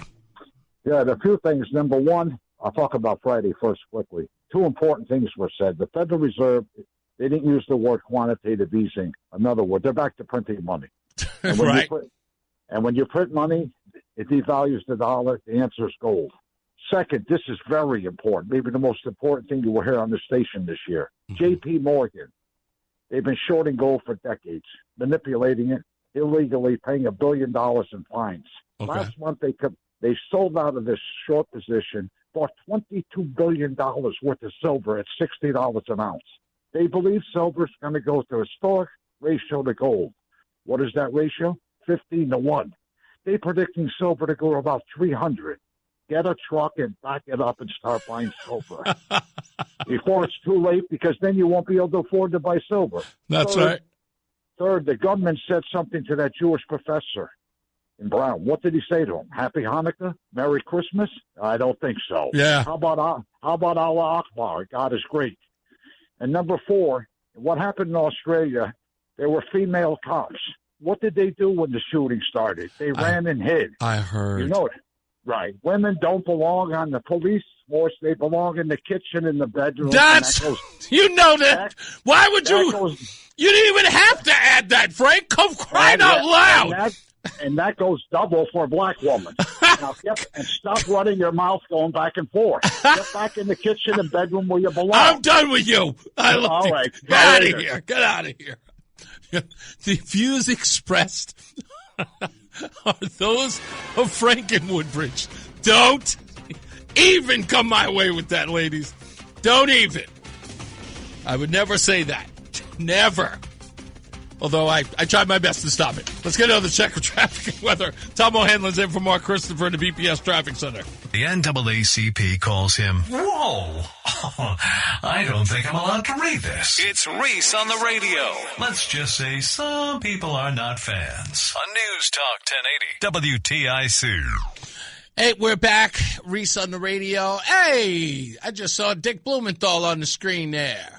And thank you, for those of you who are sending me messages now saying, good job getting Dick Blumenthal on the program. I really have to commend Joey. Joey actually did all the heavy lifting. But he knew what he was coming by for, because I told the folks over at the Salvation Army that I would keep it sort of Salvation Army centric. And, you know, we'd still sort of banter a little bit about what he and I had discussed. He was a good sport in that regard. And like I said in the beginning of the show, my objective is to get Dequat out of the water. He wasn't even familiar. Try this on for size. I don't know if you knew this, but he wasn't even familiar with Aquathol K. And I told him that we have it on video, Aquathol K being used. He was like, what is that? And I was like, Aquathol K, they used in the Selden Cove. We have them on tape. You know, we have them dropping it. The Army Corps of Engineers, nowhere to be found. I even told them the company Solitude out of Massachusetts that was there. They told us that the Army Corps of Engineers would be there monitoring their application of Aquathol K, and no one was there when we watched them put it in the water. No Army Corps of Engineers to be found. And we talked to every person who was on site, and they all worked for Solitude. And he didn't know about it. So, and that, again, that is not to absolve him of any responsibility. He's the person who got the wheels turning on this, you know, on them putting this poison in the water. And I said to him, plain as day, it's this simple. You can't call something safe and effective and then spend 3 years testing to see if it's safe and effective. That doesn't make sense. Flies in the face of being safe and effective. Look, what are you studying? You know? It's like me putting on deodorant and then having to go in the lab every day to make sure that I'm not putting aluminum in my body. And then selling the product with the line safe and effective across it. No. So, and I think that being reasonable, saying to the guy, hey, look, you're an environmentalist, you support, keeping the environment safe. you could step up on this one. And I think he wants to do that, which was my goal. And then once we get there, we'll hash out all the other stuff. But you got to stop asking me to punch these guys in the face, with all due respect. And I mean that figuratively, but so everybody understands what I mean by it, is that people want me to go to war on the air with them. I want results. And some things we know that they're not going to push back on it. But if we get them in the room and we have a conversation, and again, if they're the people in power, right? If they have the majority, if we get them in the room, we have a discussion with them, a meaningful discussion, and we lay out our facts, right? Empirical evidence. You lay that out. It's irrefutable. And if they still push back and they go, no, I don't think so, I'm like, okay, so there's no reasoning with them. There's no reasoning with that individual. He's playing politics. He doesn't care about what the facts are. Okay. But I think in this case with DIQUAD or DQUAD, whatever it's called, I think we'll get somewhere. I really do. And that's my goal, to do all of that. Let's go to Mike in Hartford. How are we doing, Mike? I'll tell you what. You hear the same thing over and over again after shootings. We need to change the laws. Laws. Now, if they want to kill you, they could use a car bomb. They could use chemicals. They could do anything. Hey, if you want to use a firearm. You want to make an argument in the Australia shooting at, was it Bondi Beach? If you want to make an argument about it, what's Australia's rules on guns? The two individuals who we now, I guess, are reported a father and son, had their guns legally. They had them legally, yeah. Yeah, they legally possessed firearms and then took it out on citizens at a Hanukkah pageant. So again, this argument that their laws are supposed to prevent this, and what was their response to it? As you heard at the top of the hour, what was their response to it? More laws. People are out there. They don't pay attention. I asked someone in my family years ago, I brought up politics. Well, politics doesn't matter to me. It's not important. Really, look at your paycheck. Look at this. Look at that. You're surrounded by politics and the ramifications of decisions made in pitiful Hartford, Connecticut, and D.C. Mm-hmm. And these Democrats that are still in office around the country, they want stuff to go bad. They want stuff to look bad. They want civil unrest. But you know what? And remember what that's about, right? Because then, you hear all this stuff about martial law. Donald Trump's going to create martial law. Remember, if you make mayhem in most of these places, right, where people can't fend for themselves, they can't afford basic needs like food or housing, you create that calamity for a state and make sure that every person there has to be on the dole. That's called government rule, and I agree with you, Mike. I think that's the grand old plan. Make sure that no one can make a decent living at all, so that they have to be dependent on the state. How can people like Ocasio-Cortez and this Jasmine Crockett even be considered for office? Not to be voted in. Wait, no. The Jasmine Crockett thing's going to end very soon. That's literally on its way. That is like a self-fulfilling prophecy. Jasmine Crockett's about to be she's about to be a YouTube influencer by the time this is all said and done. Don't you think they're using their sex and their race just to be out there? Yeah, but they think they're untouchable. Listen to me. They're going to be fine. The Jasmine Crockett thing, that's, again, and Alexandra Ocasio-Cortez, if she even remotely, outside of her running for Chuck Schumer's seat, outside of that, she's got no political future beyond that. The most she can do is be a rabble-rouser. I promise. I want to add one point before I hang up. Yes, sir. You don't sound like you look. You look a little different than I pictured, but I still love you. Nonetheless, thank you, sir. I appreciate you. Let's go to PJ in Rocky Hill. How are you, PJ? Good, thank you. Thanks for taking my call.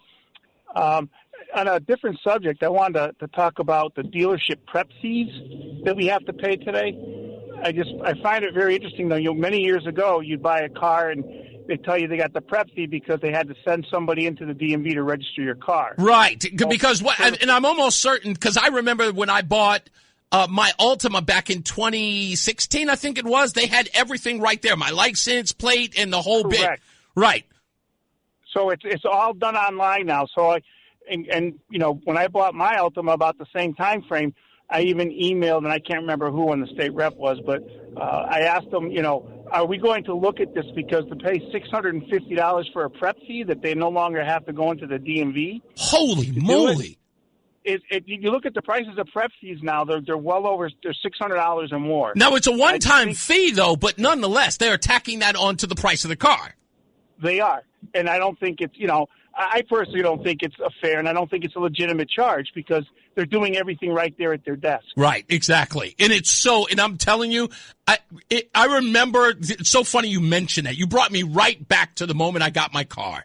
Because when I was sitting there saying to myself, like buying a car really for the first time from a dealership, I bought stuff from from one hand to hand sort of buying.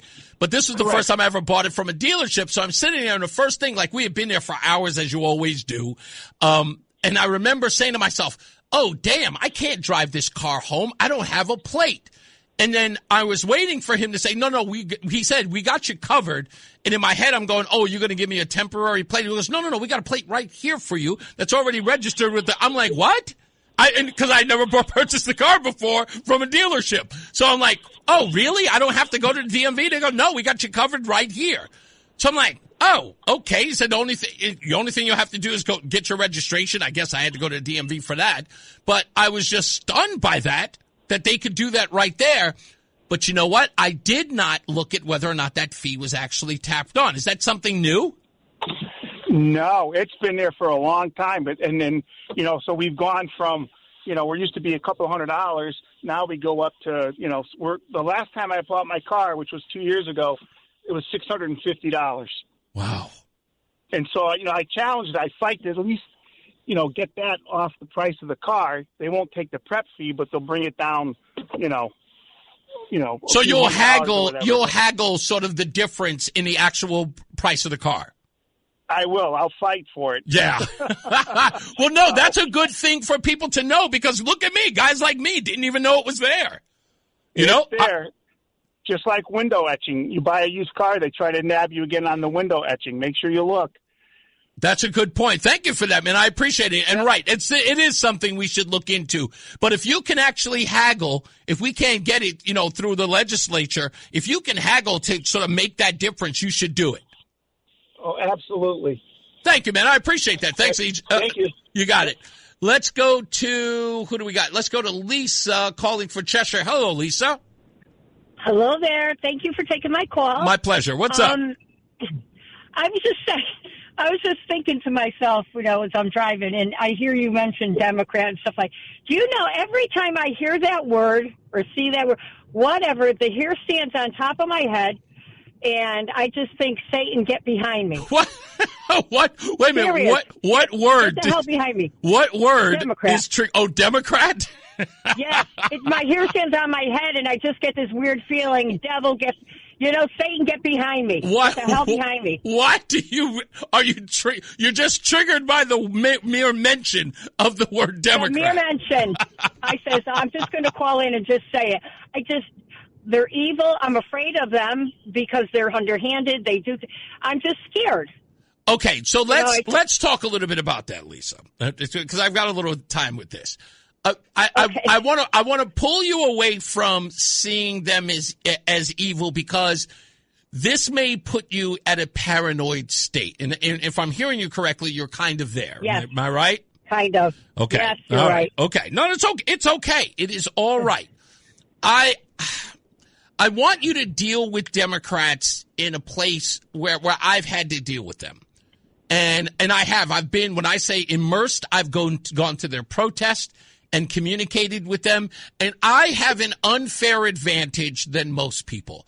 As a black man in a Democrat or progressive rally, they automatically think I'm one of them because they are a little prejudiced and they're a tinge bit racist. They see people through the lens of color, and they see a black person, and they go, "Oh, he's one of us. He's black." So when I talk they don't like white men either. Yes, right. But when I walk in and I start talking to them, they immediately start to question. It's like, is he a conservative? I'm not sure, but he's black. But that's fine. It gives me an advantage, and they get to reveal things to me that they normally wouldn't if I were a white Republican. Like if I walked in there with a MAGA hat, there would be no. But as a black man, I kind of can infiltrate, play double agent, so to speak.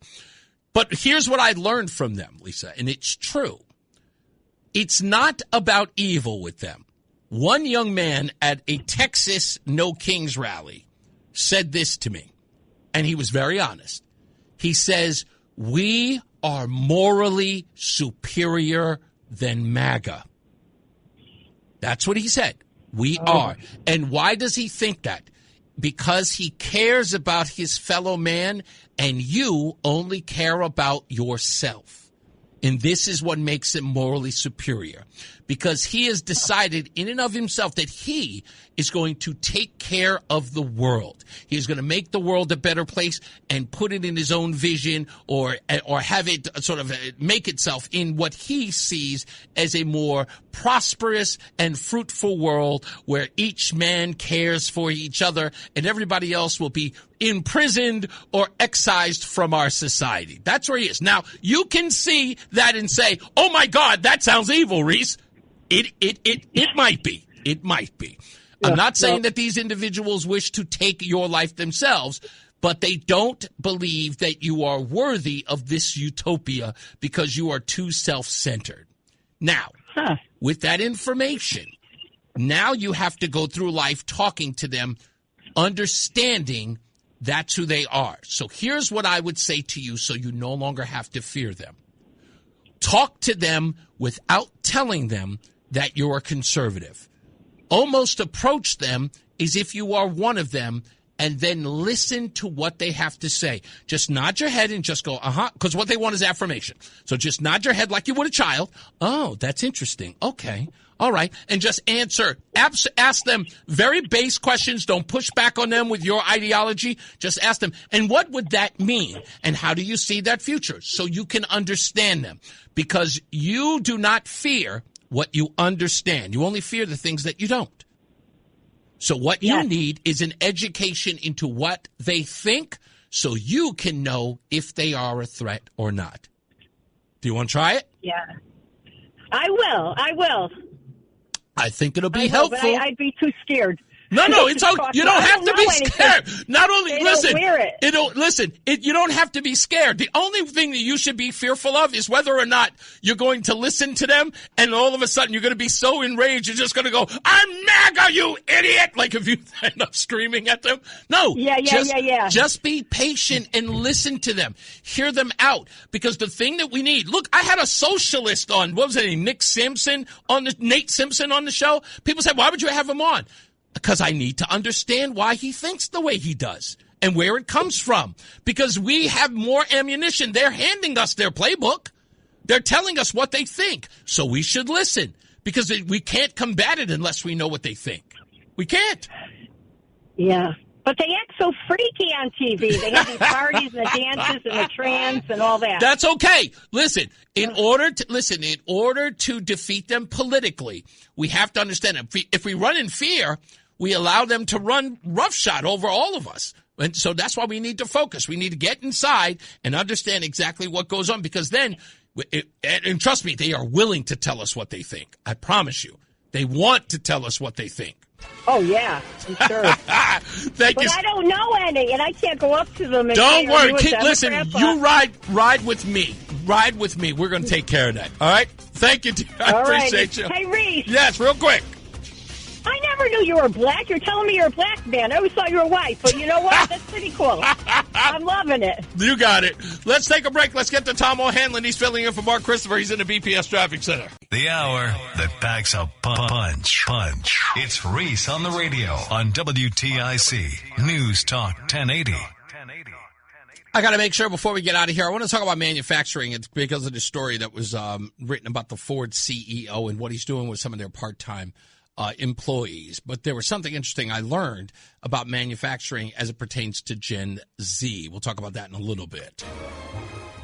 It's Hollywood News with your correspondent, Reese on the radio. All the glitz and all the glamour. It's Hollywood News. Roland, that was your part. You missed your cue. You missed your cue. Now it's going to be a horrible Hollywood News. Anyway, by the way, if you're interested, send me a message on Facebook. So I just got word that the first Avengers Doomsday trailer has been leaked, or at least the description has been leaked online. And I'm not going to lie, I'm kind of excited. I've already heard it. I don't care about spoilers. Tell me everything. So I've heard some great news about the leak. So if you want to know about it, just send me a private message or instant message on Facebook, and I'll tell you exactly. I'll even send you the link of where you can actually go check it out. Are you interested in Doomsday? I know you are. Yeah. So, yeah, I just found out who the first trailer is going to be featured in one of four. And I just found out what all four of them are going to be. And the first one is one that is a doozy that I'm really excited about. So that is. In other Hollywood news, Oscar-nominated actor Lakeith Stanfield, who has stepped in to play NBA legend Dennis Rodman in the upcoming Lionsgate film 48 Hours in Vegas. And Stanfield, who's known for standout roles in Judas the Black Messiah, Get Out, and in the TV series Atlanta, he replaces Jonathan Majors in the project, which had faced delays. Well, what does the movie 48 Hours, what is it about? It's about the 48-hour escapade to Las Vegas by Dennis Rodman during the 1998 NBA Finals with the Chicago Bulls, with all the stuff that Dennis Rodman. So he asked Phil Jackson, the coach at the time, if he could take a break. And he went to Las Vegas, and it was bananas. Yeah. And now they're going to feature that in a film. Jordan had a TV movie about him. There's never been a Hollywood release about him at all. So I'm very interested in watching Dennis Rodman. I don't know if he could play Dennis Rodman. I don't think so either. I think Majors was a little too much as well. Majors is too big. I would just make Dennis Rodman play himself. If anything. You got to have a son, right? Yeah, he has to. Just anybody. This is one of those things where you have to pull somebody off the street. Yeah. Like when Micaiah Pfeiffer was pulled off the street to act in Clockers. You just got to pull the guy off the street who wants to be an actor who might look like Dennis Rodman. Look like, yeah, exactly. Got to get a lookalike. Got to get a lookalike who's like 7'1". Pull that guy off the street. Let's get another check on weather and traffic. Tom O'Hanlon is in for Mark Christopher. He's in the BPS Traffic Center. It's Reese on the radio on News Talk 1080 WTIC. Hey, we're back. By the way, if you want to give us a call before we get up out of here, you can call us at 860-522-WTIC, 860-522-9842. Davey says Dennis Rodman has actually acted. He has. In fact, he did a movie with Jean-Claude Van Damme, and I can't remember what the other movie was. I know that it's I cannot figure out what the other movie was, but I do know he acted with Jean-Claude Van Damme in an action film. It was absolutely panned, but I do know he acted before. And like I said, I think Dennis Rodman can play himself, even narrate a movie. I think that would be cool as well. Also, I want to give a round of applause to our very own Morgan Cunningham. He announced that on January 3rd, between 9 p.m. and midnight, he'll be starting his own 3-hour program called Nighttime Neighbors. And he puts it here, it's a homespun talk show that combats a growing reliance on impersonal tech. We are living in a world in which people think chatbots, cell phones, and AI-infused toys are their friends, and that's not okay, according to Morgan Cunningham. So I'll embrace my idealistic allure through monologues, guests, and conversations to foster a community of truckers, shift workers, insomniacs, shut-ins, and whoever else is looking to talk that entertain and inspires. I like that. So congratulations, Morgan, and we'll see you next year. And, of course, every morning right here with Brian and Company. So I saw this story about Ford. And this was an interesting story because Ford is looking for workers, and they are trying to get Gen Z into their manufacturing plants all across the country. And part of the reason is those who do work don't stay. A lot of them are part-timers at Ford, and they work at part-time also at places like Amazon. And he said a lot of these kids are only getting about 4 hours sleep. Why? Because some of them are working 2, even 3 jobs. They make about $25 an hour working at Ford. And according to the CEO of Ford, he says that's not enough. And I agree. I don't think it's enough, not if you want to keep people. Jim Farley, by the way, is the president of Ford. So he went all the way back at the beginning of the founding of Ford Motors 121 years ago and thought about how Henry Ford got folks to stay by raising their salaries. Obviously, but that's only part of the problem. It's not just money. The problem is Gen Z does not like manufacturing work. They don't. They don't think it's glamorous. And in a lot of ways, we've kind of crapped on it. I was thinking of movies like Norma Ray. Like factory work always looks like it's not very glamorous. I was just thinking that I don't even know, where did Eminem work in 8 Mile? He worked at a manufacturing plant. And everybody there looked gritty, old, and tired. They look frustrated. And that's always been the look of, because kids, kids look at work through social media, right? How it's portrayed in Hollywood and on television. And it never looks good. I remember the days of watching Roseanne on ABC back in the day. They all worked in manufacturing, and what was Roseanne's biggest complaint? They didn't make enough money. They didn't have health insurance. Everything was expensive. They were always struggling. They were always trying to put their kids through school or pay for things. They were always right at the brink of bankruptcy. So according to this story, it said it's absolutely true that young people, especially Gen Z and younger millennials, are largely rejecting traditional manufacturing jobs, contributing to a massive labor shortage that is crippling the industry. We're talking hundreds of thousands of unfilled positions today, projected to balloon into nearly 2 million unfilled jobs by 2033. That's per Deloitte and the Manufacturing Institute's latest reports. With up to 3.8 to 4 million new openings needed overall as boomers retire. This isn't some liberal media spin. It's hard data from sources like BLS, NAM, and industry surveys showing manufacturers struggling to attract youth despite decent pay and reshoring efforts.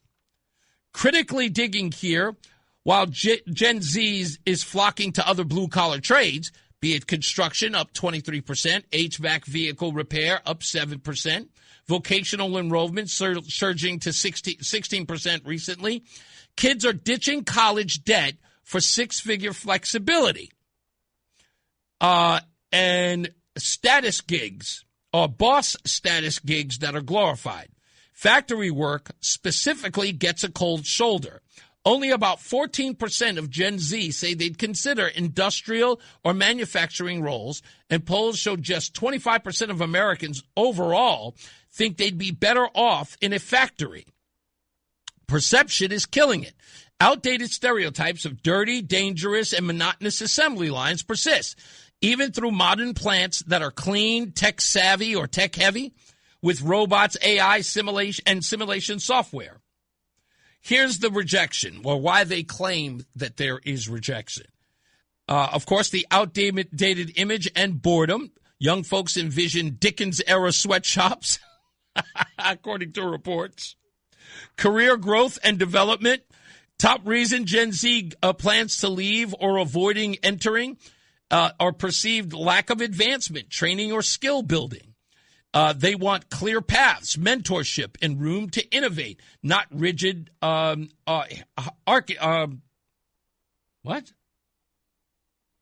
Not rigid hierarchies. I'm like, why am I reading that wrong? Okay, rigid hierarchies. Work-life balance and values. Gen Z prioritizes flexibility. This is the one that gets me. Mental health and purpose over grinding 40 hours plus. Many would rather be unemployed than unhappy in a mismatched jobs. Factory shifts, often inflexible, high stress with safety concerns lingering in perception. The pay is another one. Now, I get the pay part. The other stuff I don't be paid attention. But the pay and the prestige. Every kid likes the prestige. The average rate of pay is $52,000 to $60,000. This is including the benefits premium, but below national averages in some views, especially versus trades or remote gigs. Societal bias still favors white collar and prestige though that's shifting. Parental societal influence. Boomers and older parents steer kids away, fearing instability despite manufacturing's resilience. So again, as I said, a lot of us are steering kids away from manufacturing. I've worked in would a warehouse job be considered? No, I guess it's not. I don't think that's manufacturing. I worked in a warehouse before. And that was a temp job in Buffalo. To be honest with you, I'll admit, as a younger person in my late 20s, I hated that job. That was unfulfilling. That's because I had, loftier goals in mind. But I guess I can understand. If you're in your 20s and you're in your early 30s, you wouldn't think of working in the factory. Everybody thinks that they're a star. Everybody thinks that they're going to be like, corner office. There used to be a time where, remember when they used to say that they put them in public education so they could be workers? What happened to that? I would be happy to have that back. They said the public school education was doing nothing but breeding people who were going to work. Just going to work in the factories. Now these people have loftier dreams. What's wrong with these people? Let's go to Gary in Southington. Hello, Gary. Hey, Reese. How you doing? I'm all right, sir. What's up? All right. I'm calling in because I know a lot about manufacturing. Please. Hey, it was nice to meet you and Roseanne the other day. Thank you, sir. Pleasure to meet you, too. Wonderful people you are. Thank you. And that was a real blessing when the kids came in and singing the Christmas carol. Yeah. The Master's School, the Aria Choir, they were amazing and great kids to boot. And they liked me. I was actually pretty impressed. I know. What's wrong with those kids? So did you work in manufacturing, Gary? I do work in manufacturing. Oh, you currently do? Okay, please, tell us. And you know what? Please stop using the word factory. It's not 1960 anymore. Oh, my gosh. So wait a minute. If it's not called factory, what should we call it? Manufacturing. Oh, just manufacturing. Okay. Most manufacturing, look, I'm a CNC programmer. Okay. And a lot of manufacturing jobs now, they need engineers, they need CNC programmers, they need setup people, they need managers. Mm-hmm. These are all clean jobs. And actually, the real data on manufacturing jobs, what I have read as a whole, or pay more than the 4-year college degree. They're talking averages. Okay. Yeah, the average they're talking about is this $52,000 to $60,000. That's an average rate across the board. Right. Some of the places, even Ford is saying here in this article, what they want to do is they want to go above and beyond. I guess the part-time rate, I think, was somewhere around 66,000. They want to go higher than that to lure Gen Z into that job. Now, one of the problems that I've seen is that a lot of manufacturing, most manufacturing is computerized. So take CNC machines. Well, a lot of the kids are going to school for it. Even locally, there are schools where you can go for 4 years. But it's hard to really learn in that. You have to be on the job to learn. Yeah. To learn that trade. Well, they don't want to. They come in and they think they're going to make, $35 an hour, but they're not ready. So they get discouraged real quick because it takes years to learn that. It really does. It's the part I don't understand is that even Ford with building the assembly, right, that literally brought us the middle class, right, with the assembly line. Yeah. We brought us the middle class. They destroyed so many manufacturing jobs in places like Pittsburgh, in places like Ohio, right? All of those places were offshored. And, of course, it destroyed the middle class as we know it. It's literally hanging by a thread. The fact that in doing that, in sort of moving factory or manufacturing jobs, I apologize, out of the state or out of those states, right? It hurt the industry. Not only that, I was mentioning how we portrayed it in our media. They give this impression that all factory or manufacturing jobs look like Norma Ray, right? So that's the way when I think, Laverne and Shirley, at the pop stand, at the pop factory. I always think of that with everybody looks dirty, wearing a kerchief on their head, wiping off grease and looking disheveled, right? There's always going to be a need for engineers, especially manufacturing engineers. And these jobs, a lot of them start at $80,000 a year. I know at my company, a manufacturing engineer starts at $100,000. Damn, really? Well, yes, and you work at Pratt Whitney, you're making probably $150,000 or something. Wow. There's a lot of good paying manufacturing jobs, and this is a pretty good state. And despite what the Democrats have done, this is still a pretty good manufacturing state. Yeah, you know what? We might need to, and I think that's what we're going to do next year. We're going to start our little jobs program here on the show. And you know what? We may need to focus on manufacturing because I know some people out there who don't think that they have what it takes to get into those positions. They don't even know they're available. Because if you listen to the news, we hear every day that those jobs are gone. Yeah, that's a lie. Yeah. There is such a demand for CNC people, it's unbelievable. You talk to any recruiter, they are screaming for CNC people. But, you have to put the time in and you have to do it. Yeah, exactly. They're good paying jobs. They have excellent benefits in most cases. And usually better benefits in other fields. Yeah. Thank you, Gary. Manufacturing. Thank you so much, Gary. I appreciate the input, okay? All right. Thank you, man. Good meeting you, too. Let's take a break. Let's get some weather and traffic. Tom O'Hanlon is in for Mark Christopher.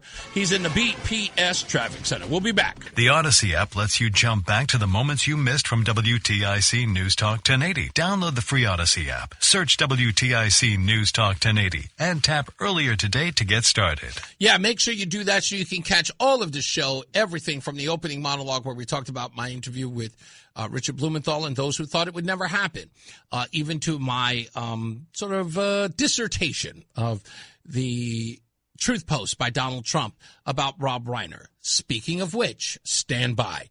So I'm reading this, and somebody from the United Spot posted this, and it is what we like to call a supercut to me and many others. Many others call it a montage. But they posted this. In fact, I'm going to put it on my X account. I'm going to repost it. And it's a series of comments coming from Rob Reiner, not just about Donald Trump, but about you and I, MAGA folks. This is the first one. Let's start it off with this one. He says, until Trump goes to prison, I will no longer be posting on Twitter. I've had it with the insults and put downs. F all you MAGA a-holes. Rob Reiner. That's what he wrote. Those are his comments, nobody else's. Here's another one.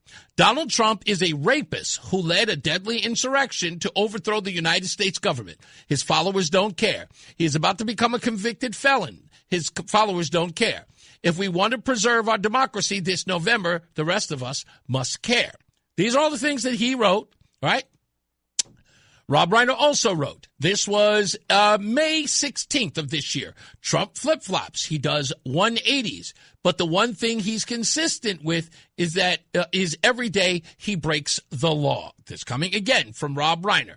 Also, this is from February 23rd of 25. The convicted felon president can continue to lie to his followers, but when the truth starts to affect their lives, they will abandon him, he wrote. Here's another one. The difference between Joe Biden and Donald Trump is Joe Biden is a decent, law-abiding person, and Donald Trump is a pathologically lying criminal, he wrote. Oh, this one's good. Rob Reiner attacks Rush Limbaugh as purveyor of disinformation day after Rush Limbaugh's death. Yes, that was Rob Reiner a day after his death. Here's another one. Donald Trump embraces white supremacy, uses the presidency to enrich himself, shuts out the media. Welcome to a nationalist totalitarian oligarchy.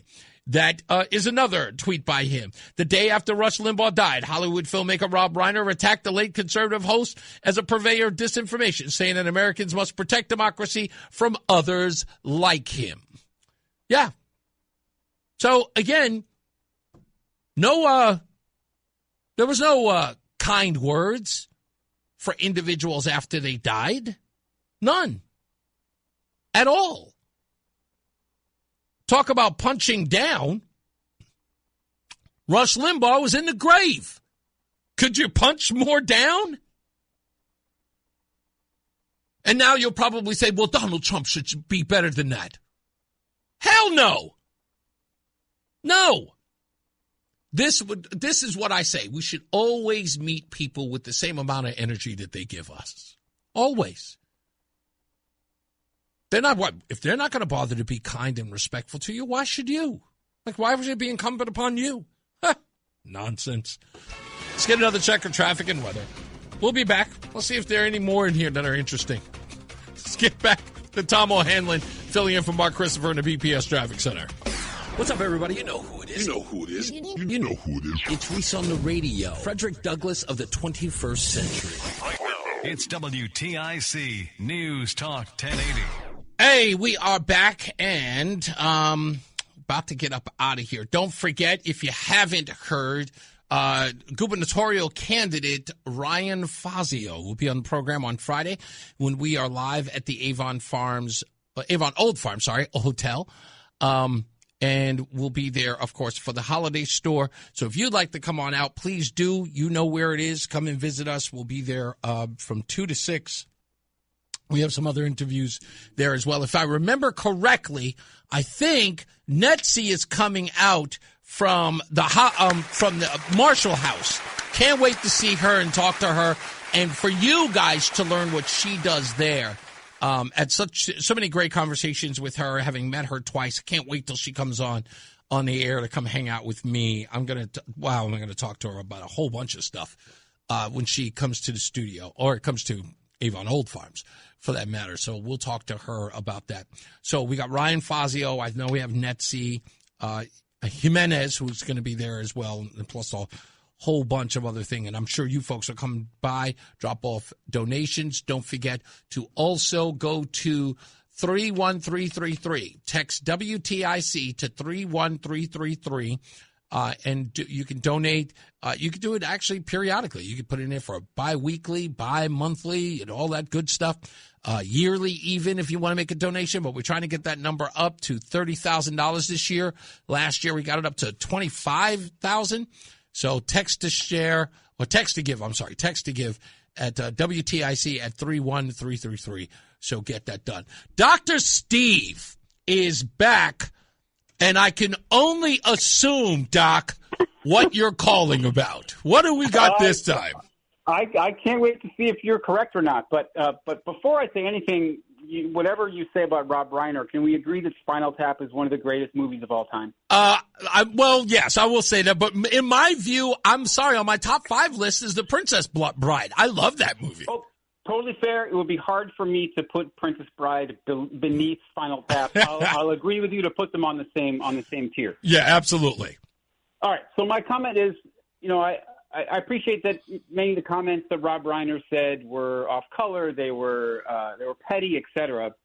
But I think you and I would both agree there's a difference between Rob Reiner and Donald Trump. Can you say what you think I'm going to say?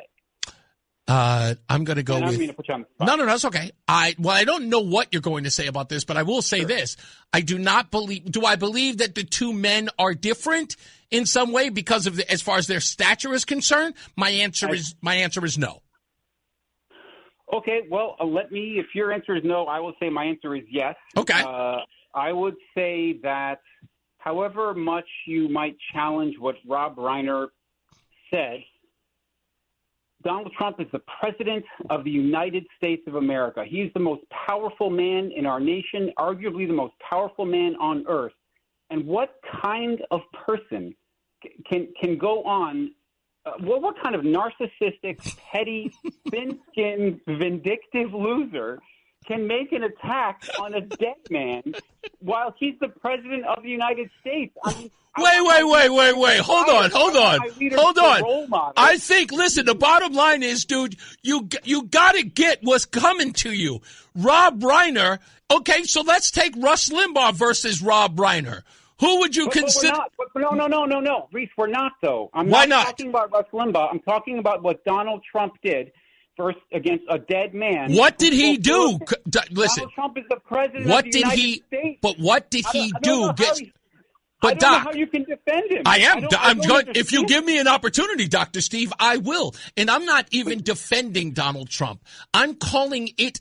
I'm calling it for what it actually is. Listen to me. Just hear me out. You are saying that Donald Trump did something that was heinous in nature by just writing that Rob Reiner had Trump derangement syndrome, as if that's a lie. It isn't. It isn't a lie.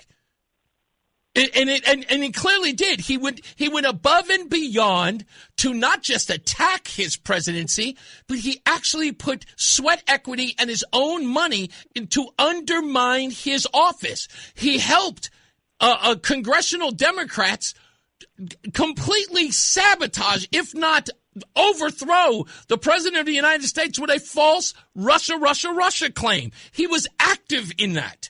So and again, people talk about Donald Trump punching down. Rob Reiner made it his personal effort to actually undermine the president of the United States. And he used his prestige and his own money to do it. Reese, if you were the one who was attacked by Rob Reiner, I would say have at it. Do everything you possibly can to speak ill of a man who's dead. No, I don't think he spoke ill of him. I'm talking about the president. I don't think he spoke ill. But so Dr. Steve, he didn't speak ill of him. Here's the thing, Dr. Steve. Hold on. Give me a second. Yeah. Because I got to grab this thing, but I don't want dead air. Listen, He didn't speak ill of him. He said a very sad thing happened last night in Hollywood. Rob Reiner, a tortured and struggling but once very talented movie director and comedy star, has passed away together with his wife, Michelle. He starts it off with, he was absolutely honest here. What did he say that was so demeaning? Here's the thing that everybody's got a problem with.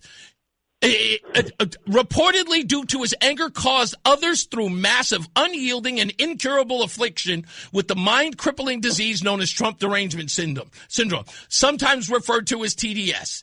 He was known to have driven people crazy by his raging obsession with Donald Trump. He did drive people crazy, and he did have an obsession with Donald Trump. None of those things are lies. He did not say that Trump derangement syndrome got him murdered. He made everything he said here is a fact. Everything.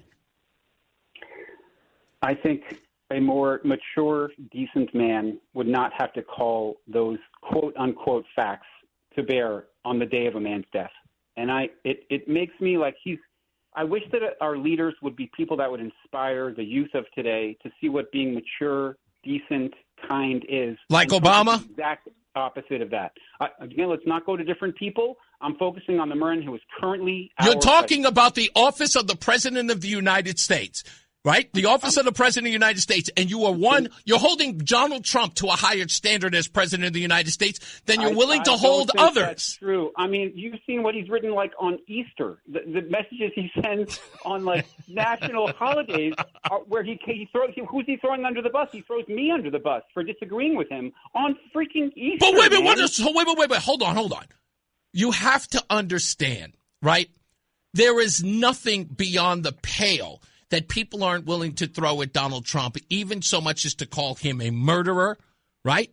Which Chris Murphy has done. Chris Murphy, hold on. Chris Murphy has gone on the stage in Texas and said that the President of the United States is at the center of a child sex ring. Okay? So and if we were going to have a conversation about Chris Murphy, we could talk about No. But what I'm saying is that the person who is I am saying that. So what I'm saying is that turnabout is fair play, right? So does Rob Reiner get to say whatever he wants about Donald Trump, and then does he? He gets to say whatever he wants, and Donald Trump gets and Donald Trump has no license to say anything. The president, the leader of the free world, the most powerful man in the world, is not supposed to say a thing?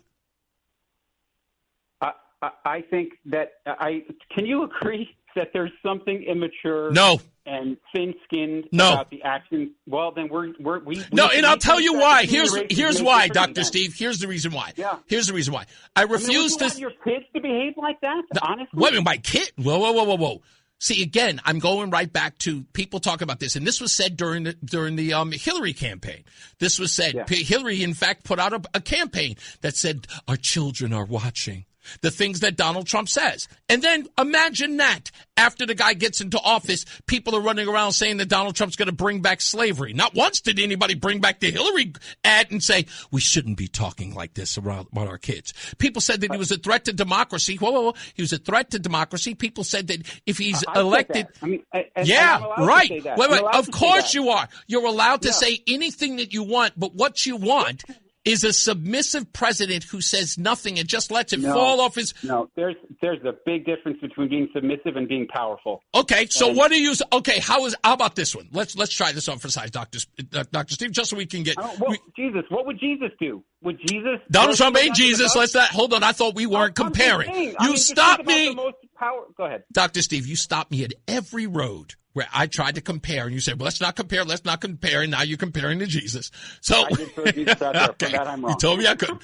So what I'm trying to ask you is, it's real simple. It's real simple, and I'll let you go. Yeah. Okay? I know you don't like what Donald Trump does. I get it, and I know that it incensed people because Donald Trump should behave better. But here's where I will appeal to your better angels, right? I think that Donald Trump owes it to to the people who support him to push back on anyone who tries to undermine his presidency, and he doesn't sit there and allow it to happen because people are saying, people are going to stand around and say, dude, are you not going to defend yourself? And he does. And sometimes it ticks people off. But people who really follow Donald Trump and understand him, they know. And I can read between the lines on this statement.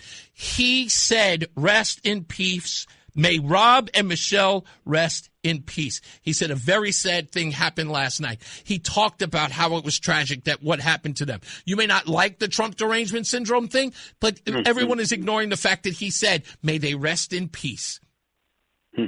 That's fair. I appreciate that, and that is a fair point. Well, okay, then fine. We can agree with that. Thank you, Dr. Steve. I love you, man. I miss you all the time, man. Thanks for always for coming back. Dr. Steve knows I love him. He doesn't have to agree. Rex, you've been in and out, man. Every time you call up, you got to hang up. Are you working? Rex, are you there? Oh, no, I'm not working. I'm just listening to you, Reese. You're amazing, dude. You're freaking amazing. I'm a long time first time, and I just want to say God bless you for your perspective. And I am a brother from a different mother. That's all I can say. Thank you, Rex. I appreciate that.